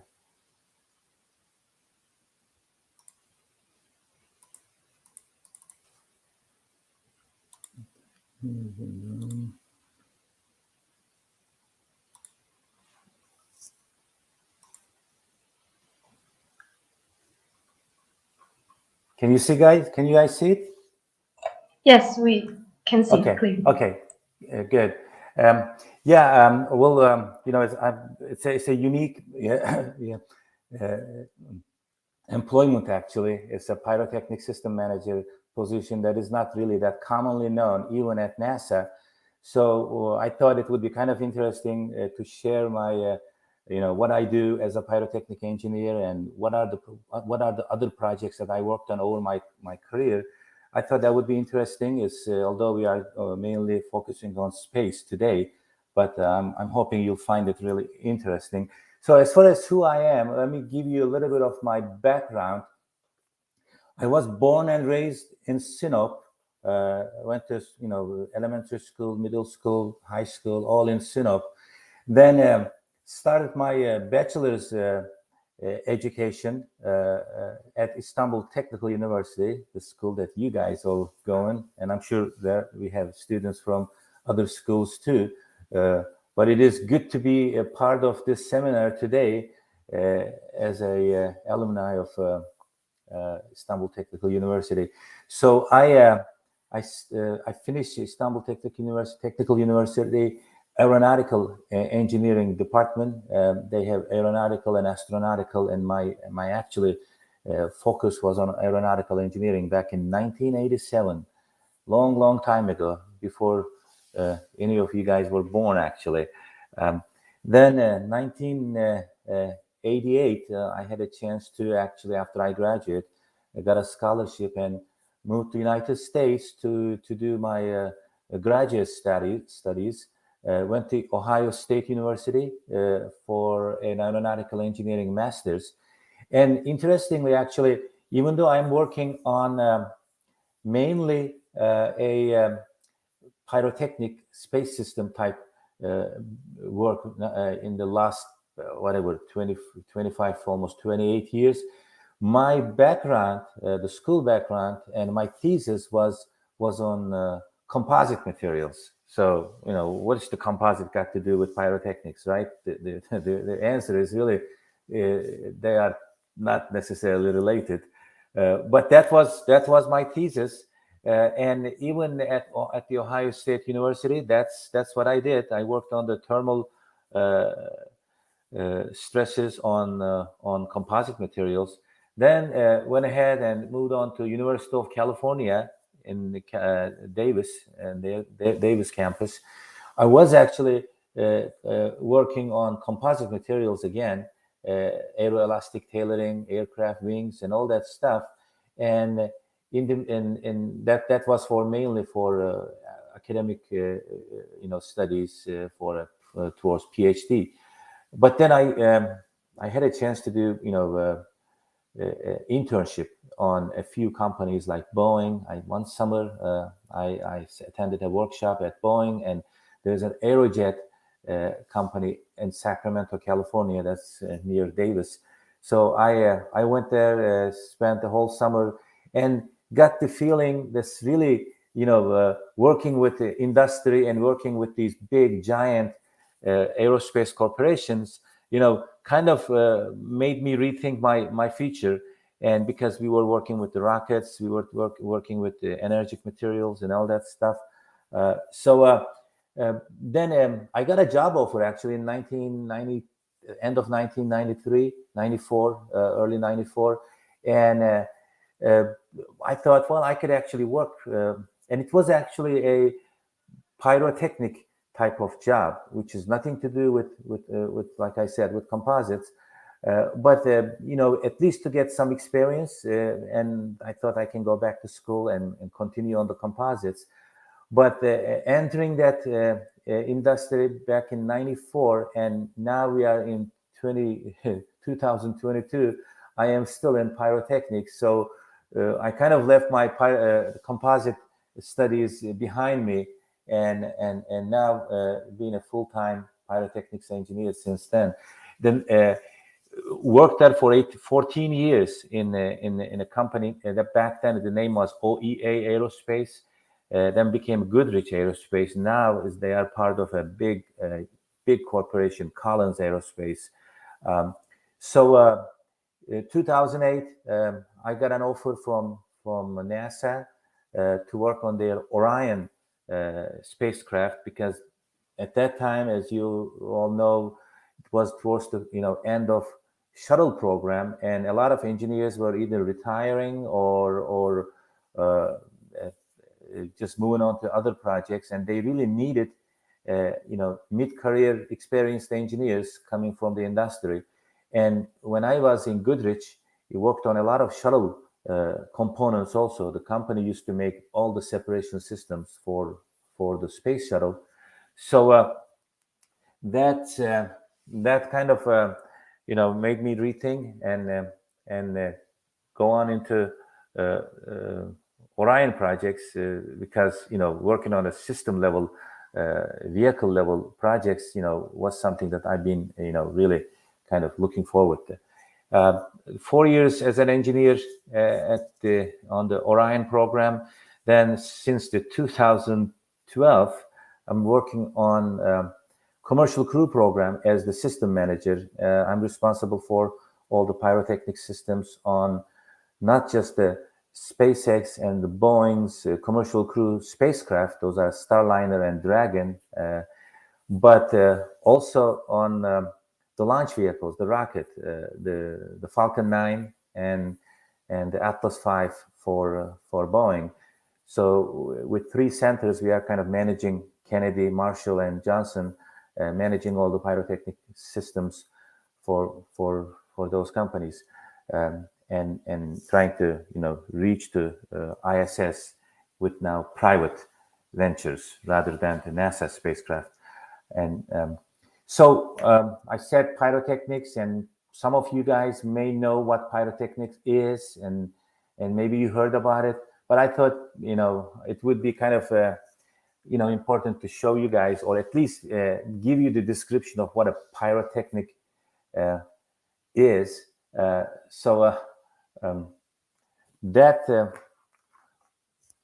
Let's do a check also. Once in a while I lose a connection. Do you guys still hear me? So yes, we still can hear you. Okay, so if you because that in StreamYard it happened to me a few times, but so far so good. That's good. So with pyrotechnics, it's you don't go to school to become a pyrotechnic engineer. Actually, there is no such a thing as pyrotechnics engineering department like aerospace or mechanical or electrical. You could be a pyrotechnic engineer by graduating from any of these engineering disciplines. And in general, we can define the pyrotechnics as it's a science of using self-contained, small volume, self-contained, self-sustained exothermic chemical reactions to make heat, light, gas, smoke, sound, that type of, energetic output. Now, many of you probably know about the fireworks. That's a pyrotechnics also. Like in America, for example, when I tell people I'm a pyrotechnics engineer, some people think, I make fireworks. I even get job offers from Disneyland because they make all those fireworks. I tell them, no, that's not what I do. We don't do that. So that's more than fireworks, of course. And you could use it on space systems. You can use it on the ground systems, the aircraft systems, and a lot of areas. And I'll give you some examples on that. So we break that into two groups mainly: detonation and deflagration. Detonation is like a high order, like an explosion of a bomb. Just think about like a bomb. It's a reaction that generates shock wave, the shock pressure, and everything happens in supersonic velocity, way above supersonic velocity, like above 10, almost a few thousand meters per second detonation velocity. Now the deflagration is more like a burning. Now you have a propellant. You can have a solid propellant mixed with the oxidizer, and when you start burning it, it burns like a rocket propellant, for example, at a slower pace. So it's not like a detonation. So it is more controlled. It generates hot gas. So with that hot gas, you can fill a volume. You can push a mortar. You can push a thruster. So you actually actuate a mechanical device. So just a few examples. Now, all of you guys, when you get into a car, except for if you have a really old car from the 70s or 80s, we all have in our cars now airbags, right? So that's the most common example of a pyrotechnic device. The airbags actually uses the same type of detonation, or I should say ignition system that the spacecraft would use. It's the electrical ignition. Instead of directly sending the electrical signal with the crash, when the crash occurs with the acceleration, there's a little tiny ball inside that electrical circuit that moves and closes the circuit, and as a result, you would have electrical current going into the pyrotechnic material, and within milliseconds, this is what you would have a airbag inflates.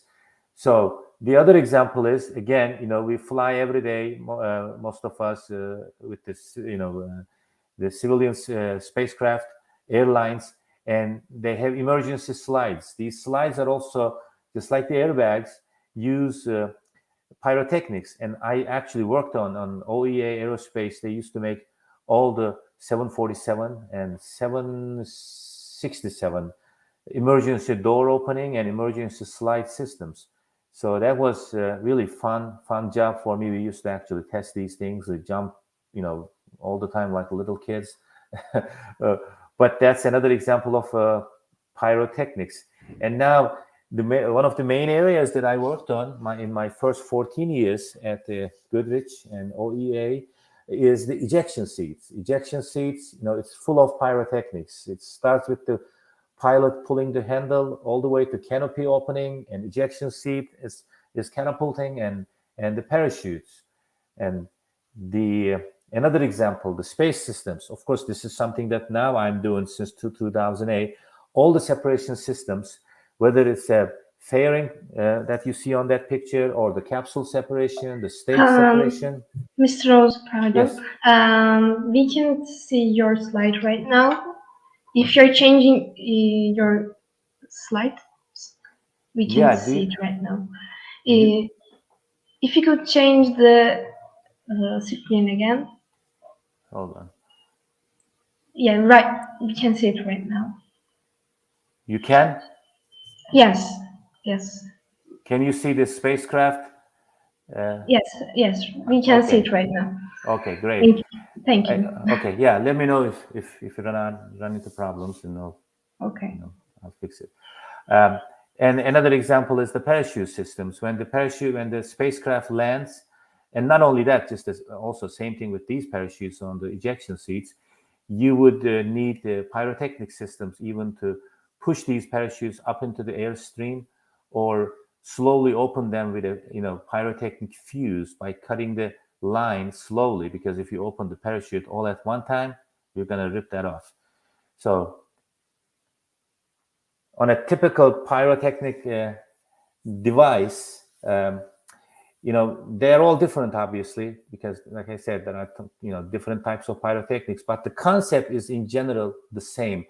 Mainly you need an igniter to ignite any pyrotechnic device. It could be mechanical system, like a gun. Your gun, I hope you guys don't have guns, but in Texas, everybody, except for me, everybody carries a gun. Actually, they are gun-loving society here. But anyway, the firing pin, like a gun, you would fire a primer and then ignite a pyrotechnic device. And you could have a hot gas going into the pyrotechnic device, or electrical current, like in the airbags or spacecraft system. Or you can ignite it with an explosive cord. That's another way to do that. And laser is another way.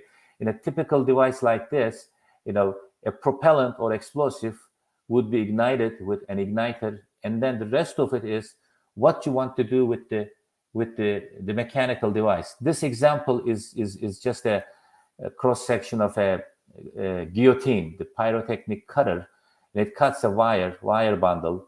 But it could push a ejection seat. It could inflate a airbag. It could cut the bolt. All those mechanical devices. What you want to do is you want to create this pressure behind it. And of course, when you put these critical devices in a space vehicle, it's a must-work function. If one of those doesn't work, it's really the end of the mission. Actually, if you cannot separate the capsule from a rocket, you're not coming back. It's really the bad day.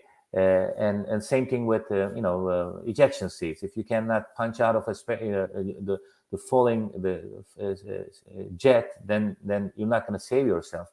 So, but these are one-time use type devices. You cannot test the pyrotechnic device, right? Because you cannot fire it to verify that if it is actually going to pass or not.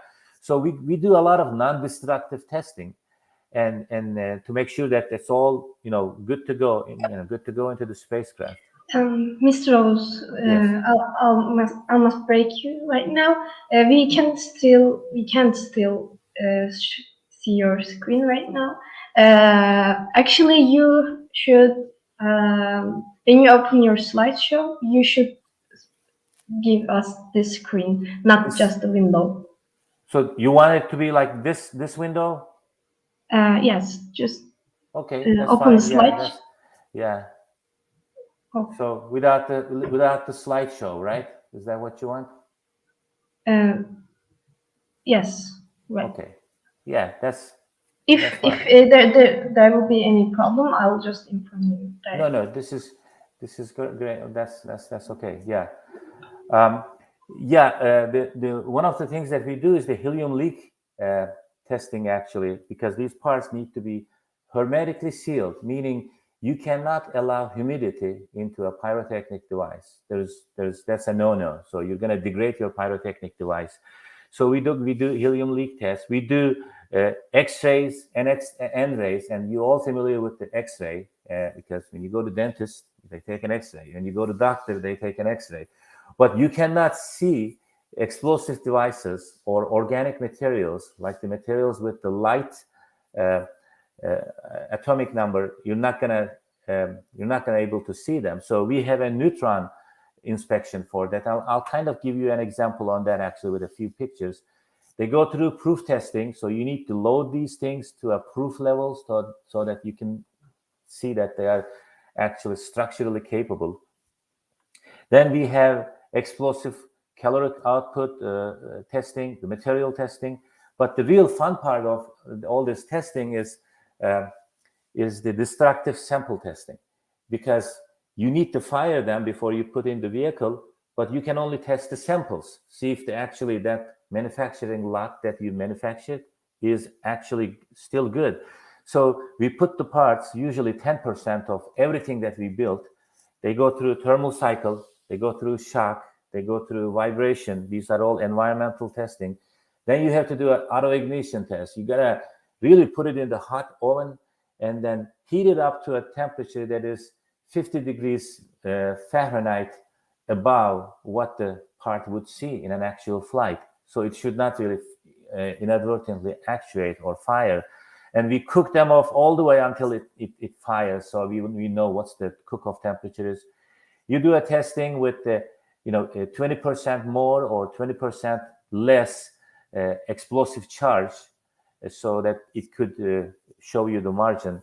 The vacuum is important. You got to put them in a 6-month vacuum or 6 weeks vacuum, depending on how long are you going to be in the space. Like space stations, if you go there for 6 weeks, you need to test them for at least for 12 weeks. EMI, electromagnetic interference, and compatibility. This is all part of our testing. And then, of course, you need to fire them like you normally fire on an actual vehicle with the samples. System level verifications are also important because once you put it in the system, you cannot really fire in the vehicle, but you can do a checkout. Like a important one is the VIDL testing, the vehicle in the loop.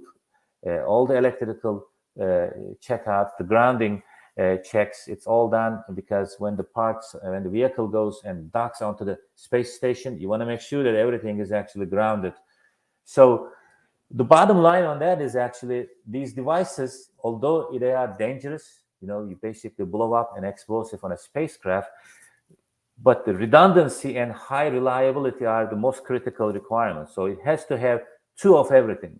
So you have to have 2 igniters, you have to have more parachute motors. If one of them doesn't work, the other ones should still do the job. So that is important. And the high reliability, look at that, the 0.999. I mean, you cannot allow more than 1 out of 1,000 parts to fail. Otherwise, that's not acceptable for the flight. Mr. Rose, I'll break right now. We're still facing the same issue. You can try to share the slide, like the full screen. Let me stop sharing and then start again, guys. You can use it like full screen, or you can try it like share again. Okay. Sorry about. Yeah. No problem. Yeah. You can click the share button, and then from slides, you can edit from your computer, your device, or share the screen. And then maybe you can try to use the full screen. Yeah. Okay, let's try this now. Okay. Is it good so far right now? Now you can change it. I think let's try it for one slide. Yes, now we can see the change. Thank you. Okay. The problem is solved right now. Yeah, actually, I wasn't looking at the StreamYard screen that that you guys are watching. So now I looked at I opened this other screen too, so I can actually now tell whether this is stopping or not. Okay, so let's keep going. All right, technical problems. we are connecting from NASA and still having a technical problems. That's not good, right? Oh, that's embarrassing. So, well, anyway, the N-ray versus X-ray. I mentioned, that N-rays are kind of important. Still kind of like the left-hand side of this slide is cut a little bit, but what I mean here is the X-ray, not ray. I mean N-ray. So, just forgive me for that. But the difference is, when you have an X-ray, you can see the metallic parts easily. You can not see explosive with an X-ray. So that's what we would need to use a neutron rays. And the difference between an X-ray and an N-ray, both of them, you have a radiation source sending right onto the part, and the radiation actually penetrates onto the part that you are actually making a film from that. With the N-ray, you actually use the neutrons rather than the electrons. So you have to have actually some kind of small nuclear reactor, and there are 2 or 3 companies that can do that in America, and in Europe, I think there is maybe a couple of them, and so it's not that easy because you need a nuclear reactor, but because of the fact that you are actually using the nucleus of an atom rather than the electrons. So, but as you see here on the left-hand side, you have a picture of a pipe or a tube with a cotton piece in it, and the picture on the top is an X-ray and the bottom is an N-ray. You can see the difference. You cannot see this cotton if you take an X-ray. And same thing with this is the rifle bullets. And the 2 pictures on the left is N-ray, and the one on the right is the X-ray. And you can see the powder, explosive powder, gunpowder, easily with the N-ray, but it looks like it is empty on the other one. So you can actually, if there was the FOD, foreign object and debris on an explosive device, like I've seen so many. I've seen an insect inside a pyrotechnic device because it got into it for some reason during manufacturing, and you do not see it on an X-ray, but X-ray can show you. And there is some example with the explosive RDX-based propellant, and the ones on the left, you can easily see these pyrotechnic powder, and it's almost impossible to see it with X-ray. So now let's talk about the projects that I worked on. These are all the kind of quick background, or not so quick with all the technical difficulties. But let's talk about what I have done actually before I go into space systems, because that's really when we talk about the adrenaline and excitement and in doing testing, there is nothing better than actually testing an ejection seat. I mean, the excitement is unmatched. So working on that for 14 years, testing all these ejection seats and being right in front of them was extremely, satisfactory for me. And the one picture I really wanted to share with you guys is the one on the left-hand side. That's the F-22, which I worked many years. It's a canopy of the F-22. And this white piece you see here is a rocket motor. That was one of my first projects as a pyrotechnic engineer. And then later I became a lead engineer on that and designed the nozzle, all the propellant in it, ignition systems. This is the rocket that actually opens the canopy when the pilot wants to punch out during it, the crash. So they are still using it on F-22, and every time I see a picture on Google with the canopy open, this is the first thing you see. You see this big rocket with the 2 nozzles. Now, this one here is one of the latest ejection seats that company still makes. There's a handle and the head protection, the leg protection, and everything. But the good, important part is like testing them on a rail. This is a facility about 3 hours north of Las Vegas. This is in Utah, and they built this facility on top of a mountain back in the 50s, and they even made a bunch of movies here. Like if you ever seen the movie Octopussy, the James Bond movie, it was actually some of the scenes they were actually shot in this facility. So there is an about 2-3 mile long rail, and you put the front part of the aircraft and put the canopy in it, and then put the mannequin in it, and voila, you do the test. So I want to share you actually a quick video on that. Let's see.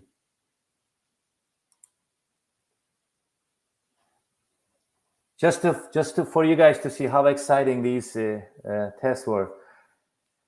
And I was at one of the during the shooting of this video, I was actually there.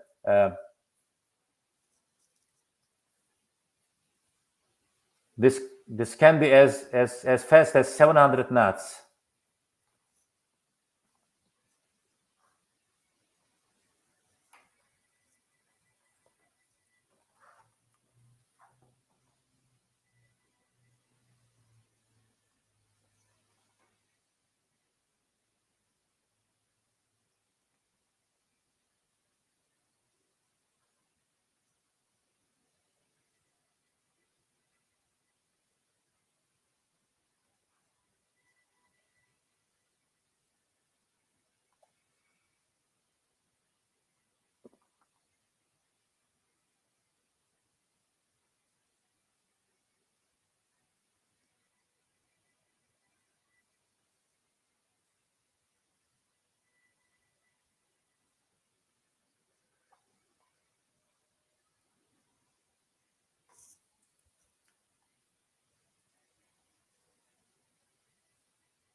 Now, just maybe give you a little bit of, one of the memories that I have back in the Goodrich days about ejection seats, because I can still never forget that. Back, I think it was 2002. So once in a while we get together and go over all the accidents happened on F-16s and F-22s. And as you all know, the Turkish Air Force, they have a fleet of F-16s. So one day we are in a meeting and we have the list of all the accidents that we go through and then see how the ejection seat actually worked. And I saw one from a Turkish Air Force.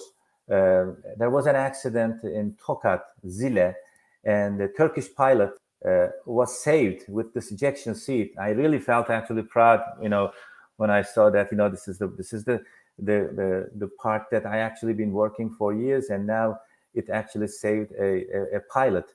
And I believe that pilot is now one of the generals in the Turkish Air Force today. So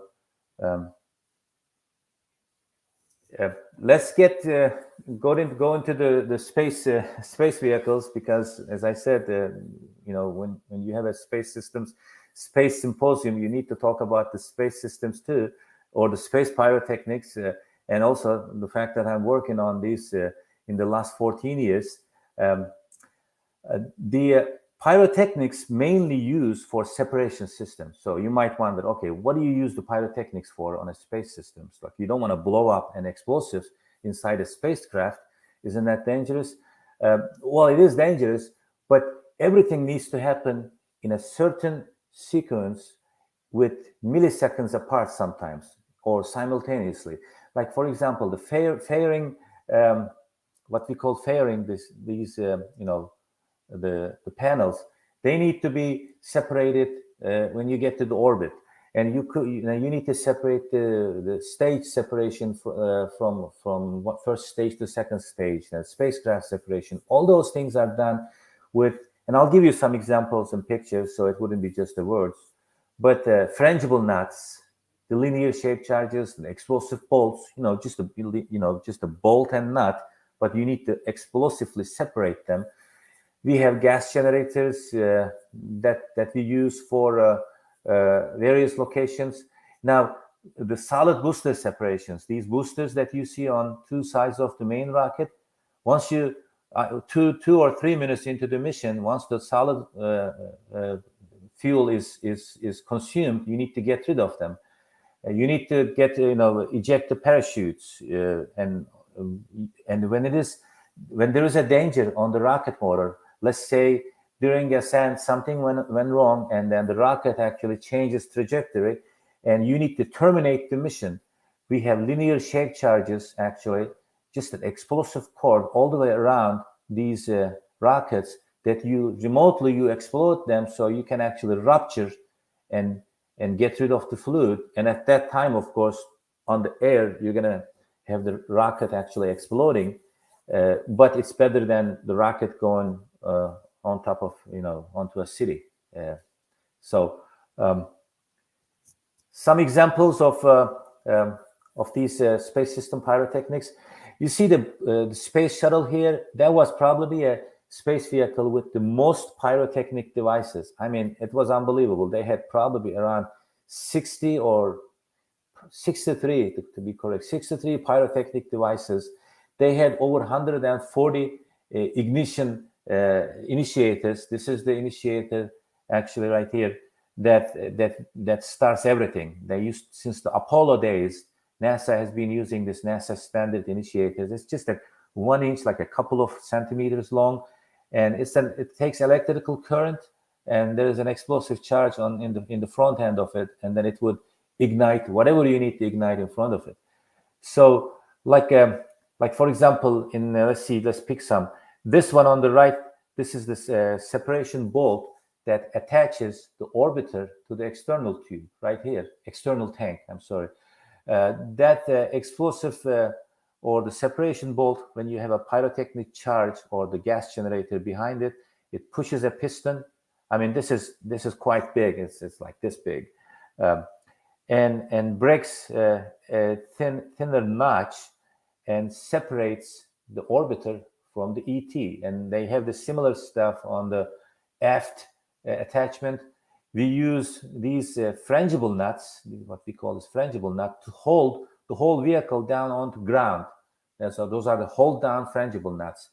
And before anything happens, just the milliseconds or the seconds before the ignition, you need to actually break these and free up the rocket. And these are a little bit, these are other examples of smaller frangible nuts. Like when you fire a frangible nut with an explosive charge, it breaks into two pieces like that, and then you can separate whatever you are actually fastening. Now you can safely separate them. This is a shape charge that I mentioned that we put around the rocket, and this external tank had these 1,000 grain per foot. I mean, when you test these things, the whole building shakes, actually. Gives you a big shock wave, and talk about adrenaline. That's really exciting.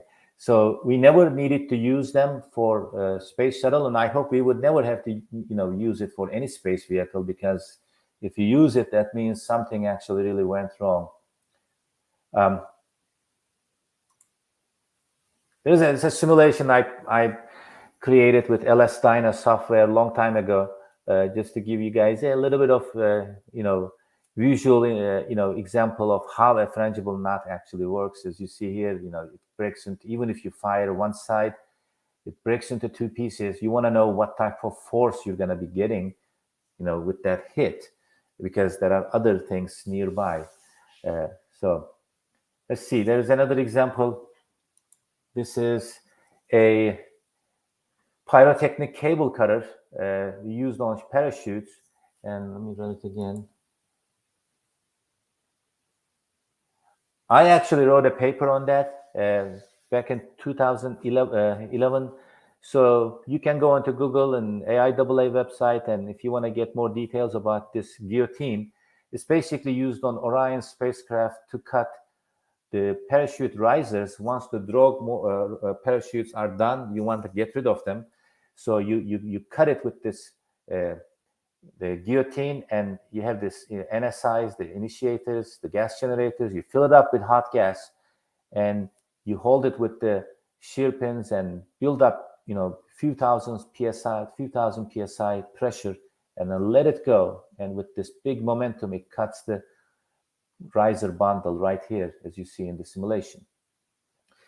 Now, one of the most commonly used actually separation systems, the pyrotechnics systems, is what we call frangible joints. And these are mainly, since the 70s actually, or late 70s and early 80s, they've been using these systems on the unmanned spacecraft. The reason they never use that on crewed or manned spacecraft, because this is a system with basically no redundancy, meaning you don't have backup for this. Basically, the principle for that one is you have, imagine two plates. Okay, the upper side might be part of the spacecraft, the bottom side could be part of the launch vehicle, the rocket. Now you put a elliptical, flattened explosive tube. It's just a steel tube with an explosive cord in it. And when you fire this tube, this would be put all the way around the spacecraft, and it expands in few hundred microseconds.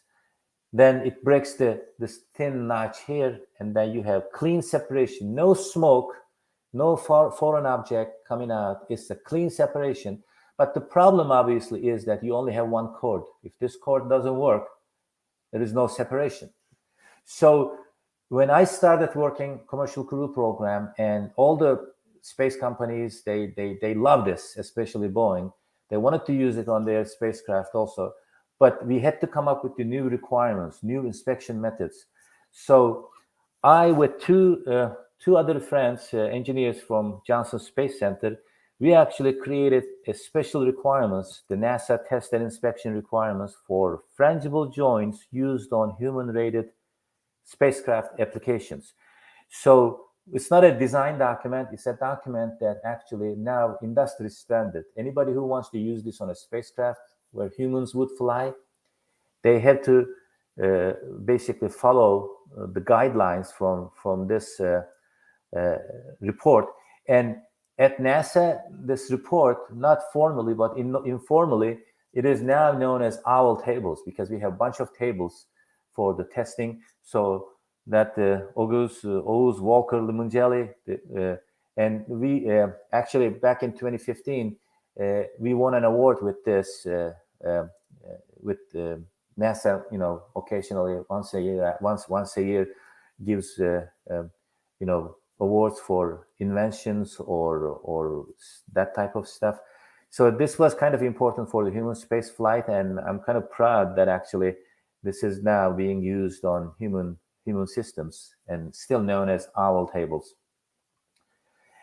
Now, these spacecrafts, pyrotechnics,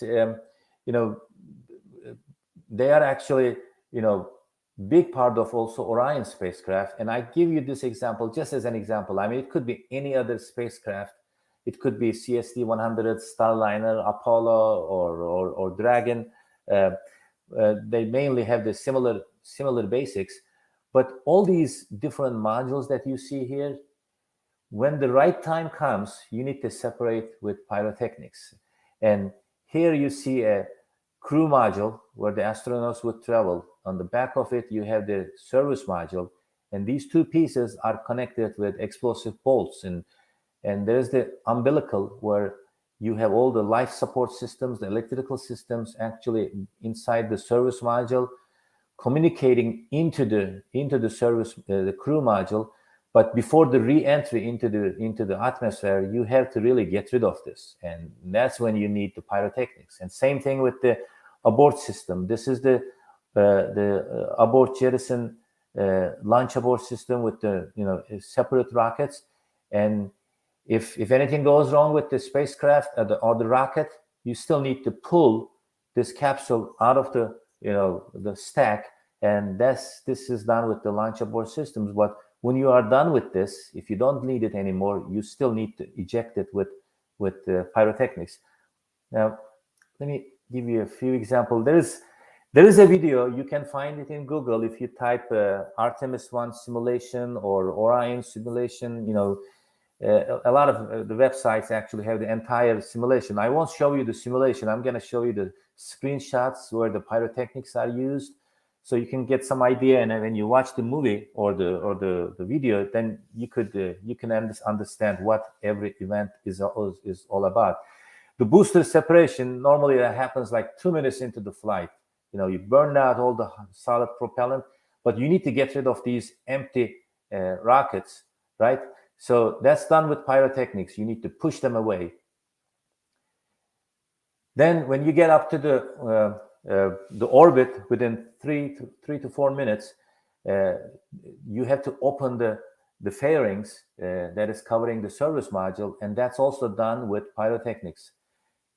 There you go. Now you are on orbit. You no longer need the launch abort system. Launch abort system is needed during ascent, the first few minutes of the mission. After that, spacecraft can actually find a way to either save itself, or there are some cases that there is no return. There's a point of no return. But this is the time, again, about 4 minutes. You need to get rid of the launch abort system. So you fire the explosive pyrotechnics and fire the motor, and it's gone. Now, once you get to the orbit, that's depending on where you are going, you have to actually do what you call stage separation. You have 2 stages of rocket motor. There's the big rocket that gives you the major impulse to escape the Earth's gravity. Well, when you get up to the first orbit, you need to separate that, and that's done with also explosive cores. As you see here, it's a nice clean separation. And normally,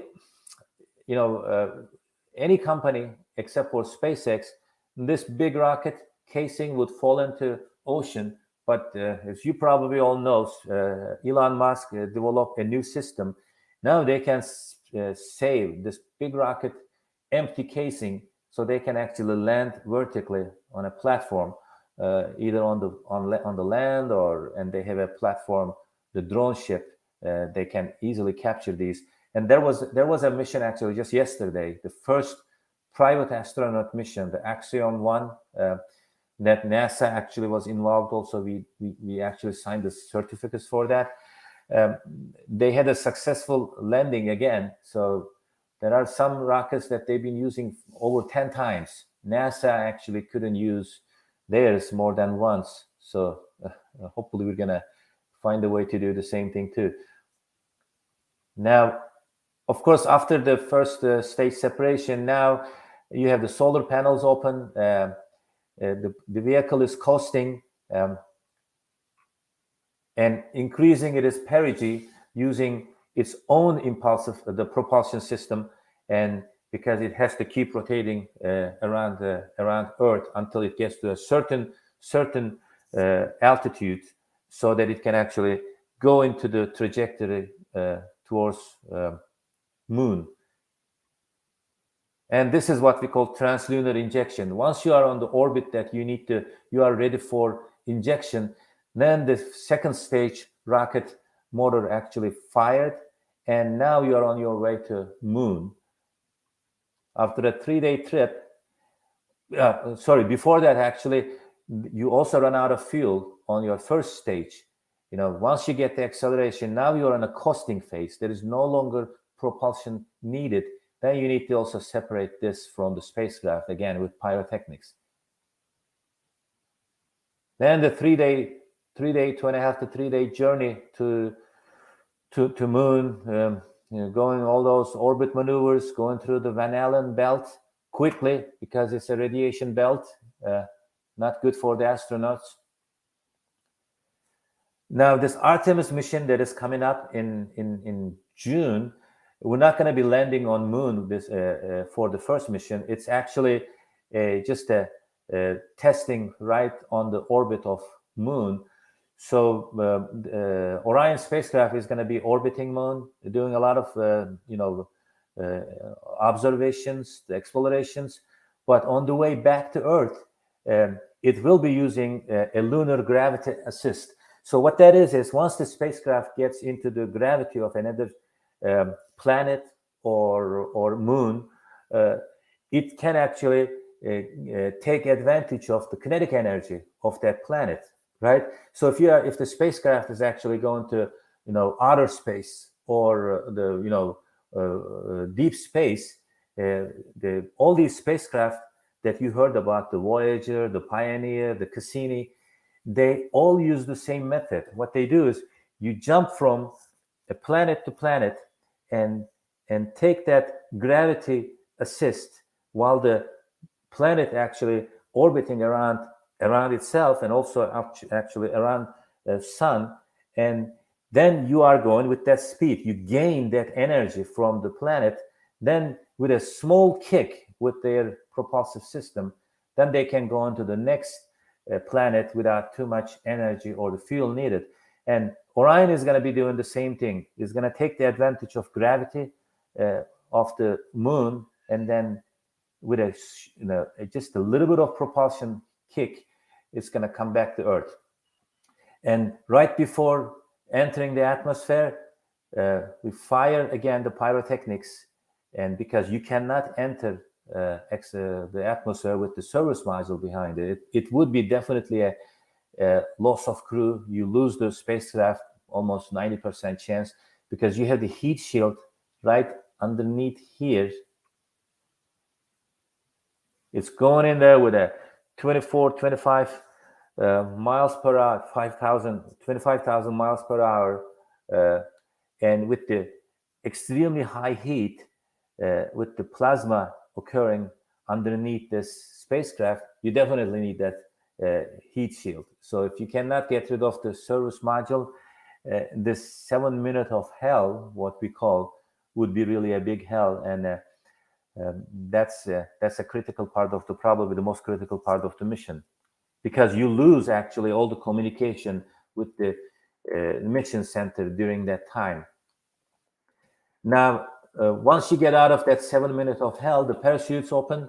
Again, as I mentioned at the beginning, we put pyrotechnic explosive guillotines or the cutters on the skirt of this parachute system, so it fires like a fuse, basically timed fuse, and it 8 or 16 milliseconds, certain time that you set, it opens this parachute, stage by stage, and by the time you open the final stage, it's already kind of slow, so you don't really rip off the parachute.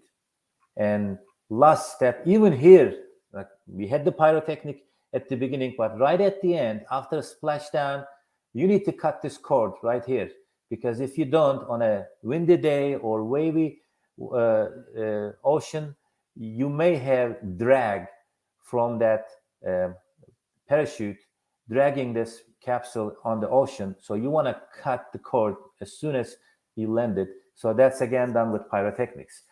So on a heartbeat, this is really just a general sequences of a typical pyrotechnic usage on a spacecraft. Now, we do a lot of testing, of course, for, before we, go into this, putting the system in the vehicle, qualification testing, like I mentioned at the beginning, a lot of stages of that qualification testing. I wanted to kind of share with you guys a couple of videos, and you can find some of them in Google too, and YouTube. And let's see. This is the fairing system for Orion.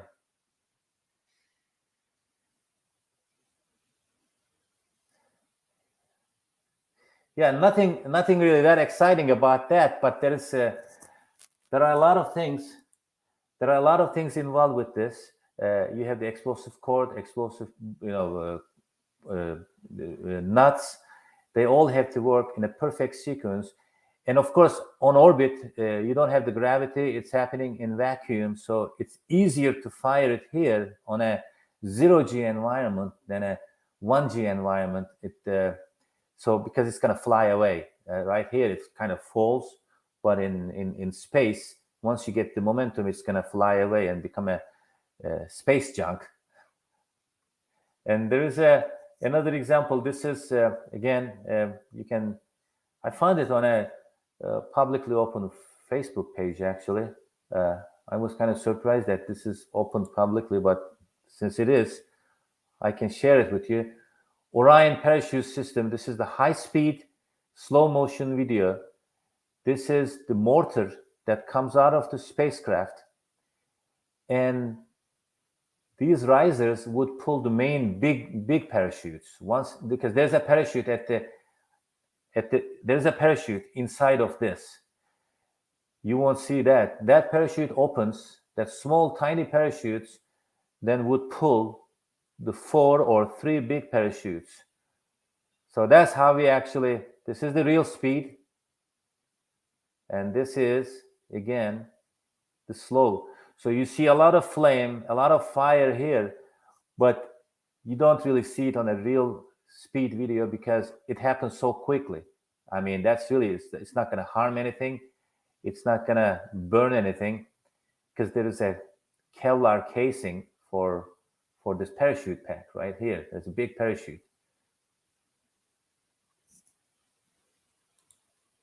So these are all exciting space projects. And I have a couple of pages actually left, but I really wanted to kind of also mention to you guys about this particular separation system, because this is something that I've been working in the last 5 years. And every time we get to this stage on a flight, that happens about the 12th minute into the flight on a Dragon mission, you know, I have still the big, you know, the adrenaline is at the maximum, excitement is at the peak, because this is when the first pyrotechnic fires on a Dragon flight. It goes out, gets up to the 27,000 kilometers per hour at 200 kilometers altitude, and that's when you separate the spacecraft Dragon from Falcon. Now, yesterday, if you see yesterday's Axiom mission video, you'll see the same thing again. And when after this happens, you know, you are actually safe all the way to the ISS, because most of the pyrotechnics then is needed on the way back when you re-enter the Earth atmosphere. Now, some exciting upcoming space flights actually happening within the next couple of months. As I said, there was one yesterday, but the really, you know, the critical ones that I've been, you know, working on and looking forward to is one coming up on April 21st. This is going to be the Crew 4 mission, and again, it's going to be on YouTube, NASA TV, or SpaceX social media. You can watch that. This is going to be the 5th flight since the pandemic started. In May of 2020, we had the first demo 2 mission, and that was probably obviously more exciting than the other ones, because that was the first time since the shuttle retired, American-made spacecraft actually carried astronauts to the station. Since then, we had Crew 1, Crew 2, Crew 3. Now it's the Crew 4 happening on the 21st. Then we already currently have the Crew 3 docked already on the station since November, and that is coming back on 24. And what happened was, you can only dock two spacecraft on the space station.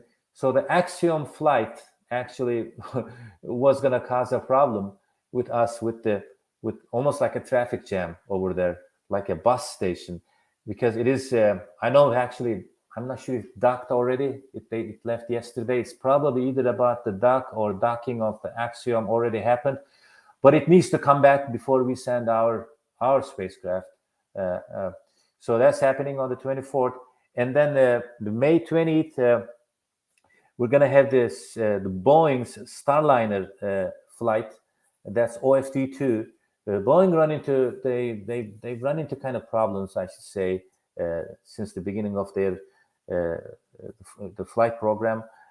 They tried one last summer, and it's in social media, and you can Google it what the issue was. But right on the pad, we had to actually stop it and then bring it back to the hangar. And it's going to be almost a year since that last trial.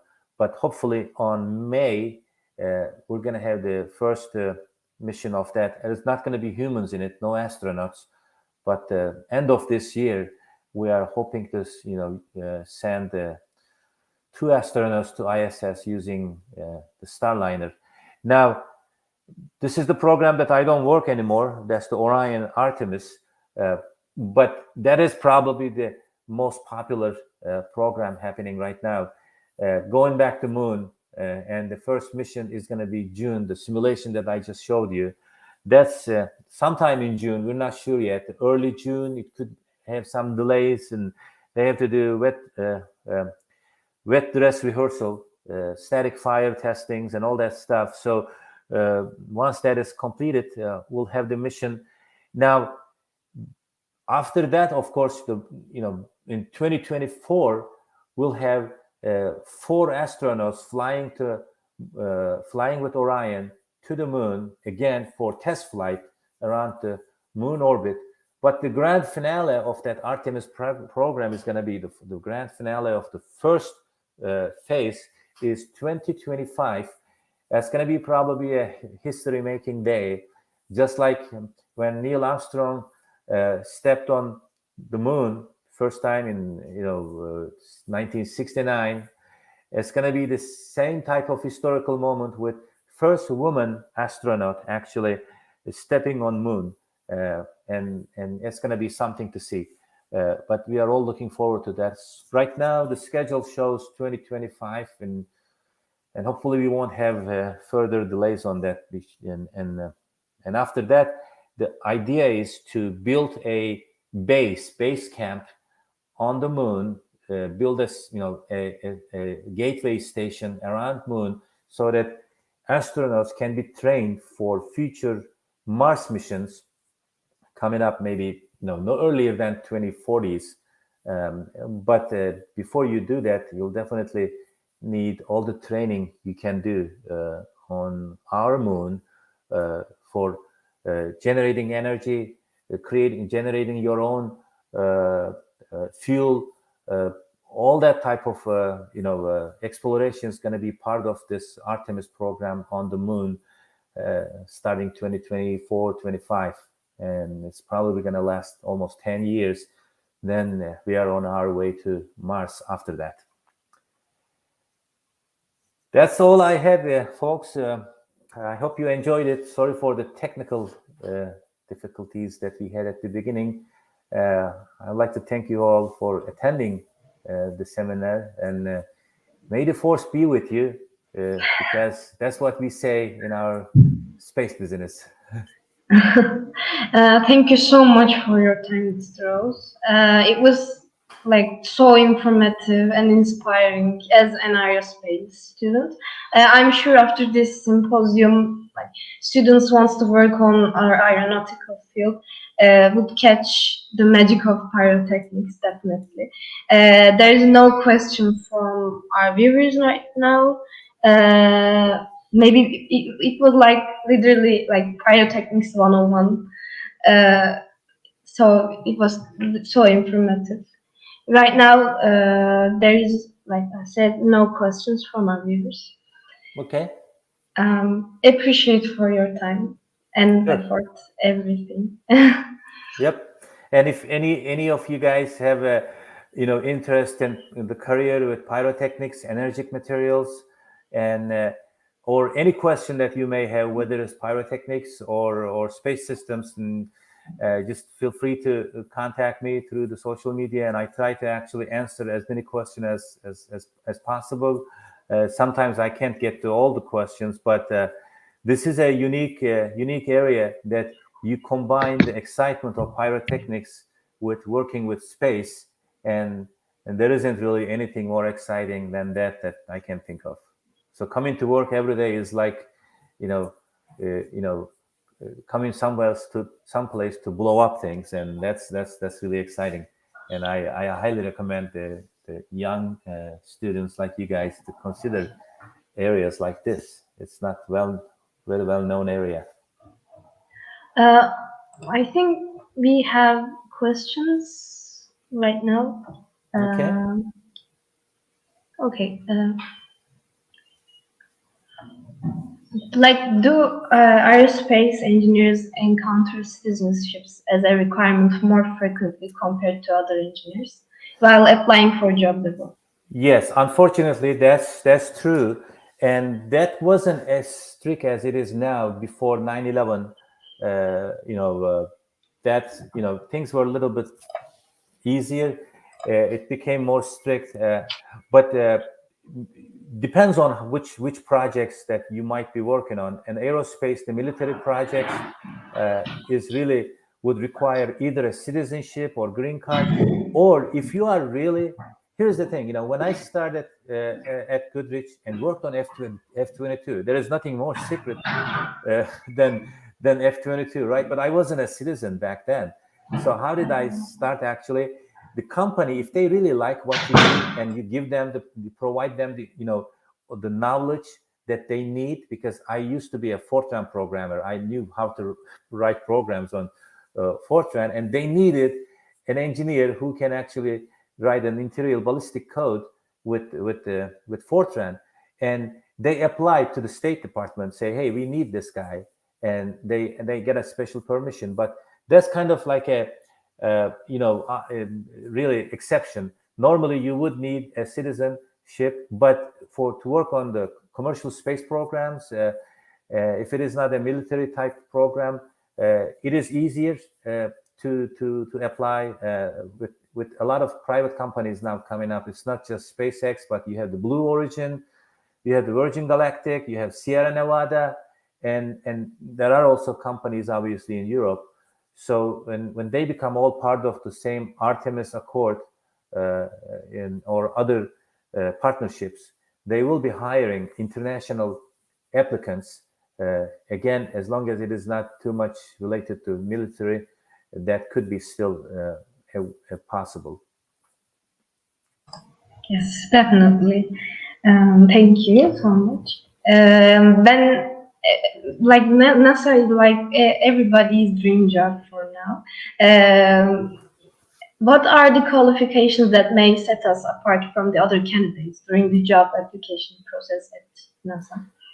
Yeah, I mean, the NASA normally hires I would say about 80 to 90% of their workforce is hired right out of college. You finish school, or even when you are in school. What NASA has is, and other agencies may have different ways, and I think SpaceX do the similar stuff. While you are going to school, you still do an internship or co-op, what they call co-op. In other words, you work there, and you also you're part of the company, but you also go to school at the same time. I'm sure in Turkey or other countries they have the similar things. But when you have your internship, you work on different departments, and NASA actually, instead of like talking to you in an interview like face to face, they are actually testing those engineers in different semesters. Like an entire semester you might be working at NASA, or a summer semester, or a couple of months. So at the end of the day, you need to provide a presentation to NASA managers, and that's when they hire you as a permanent engineer. But if you are already an engineer working in other companies, or you didn't go through internship and you have all the proper whether it's a citizenship or work permit, you have to have definitely at least bachelor's degree. That's a given. But typically in our interviews, we don't really pay too much attention to how good your grades are. I mean, you could have like a 4.0. That's a good thing. But NASA and I can speak for SpaceX too, because SpaceX, I have a lot of friends there that I know their hiring process also. They actually want to make sure that you have done more than your schoolwork. Being part of a rocket team, for example, and and then a robotic team. You guys have those type of clubs, and those are really important. We kind of look into that. Can the student be good at actually designing and imagining things that is beyond a typical engineer can or typical graduate can think of. So you got to do a little bit more than being a good student, but it is important obviously to know technically, have a good background. You have to be good at math. You have to be good at your engineering classes, because we test them. But process in general is like that. And for those of you who are really dreaming about working at NASA, in the old days, NASA was probably the only place that everybody dreamed about. But my recommendation would really be, make sure that you educate yourself, you train, you get to the point that one day, if that opportunity comes in front of you, you could be ready. But chances are it won't, right? Because there are hundreds of thousands of engineers, and there are limited number of engineers working at NASA. But there are other opportunities. Just study like you are going to work at NASA. If you don't work at NASA, there's going to be probably a better opportunities too in today's space industry. Okay, so it's not just about getting in NASA. It's also like prepared for NASA. Like exactly. Yep. I would highly recommend that.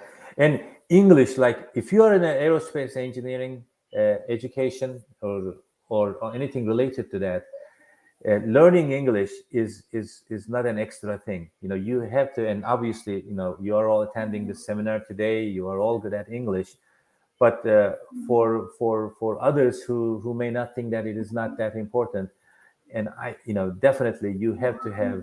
By the time you finish school, every student should be, easily speak and listen English and write, technical documents and papers. Okay. So our last question is, if you are a student now, is there anything you would do differently? If I was a student and if I thought, okay, I want to be a pyrotechnic engineer, because when I was a student, really, I had an interest in composite materials, honestly, the aeroelastic tailorings and all that stuff. I did what I wanted to do because I never thought, what I was, what pyrotechnic was. I had no idea, right? But if I go back as a student, I would try to learn more on chemistry, because I never paid too much attention to chemistry. I honestly probably hated chemistry.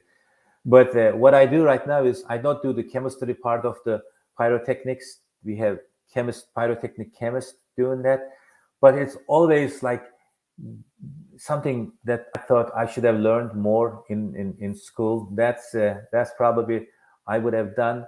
Other than that, of course, being a student now versus being a student in 1980s is different. If I can bring today's technology back to 80s, I probably would have graduated as a much,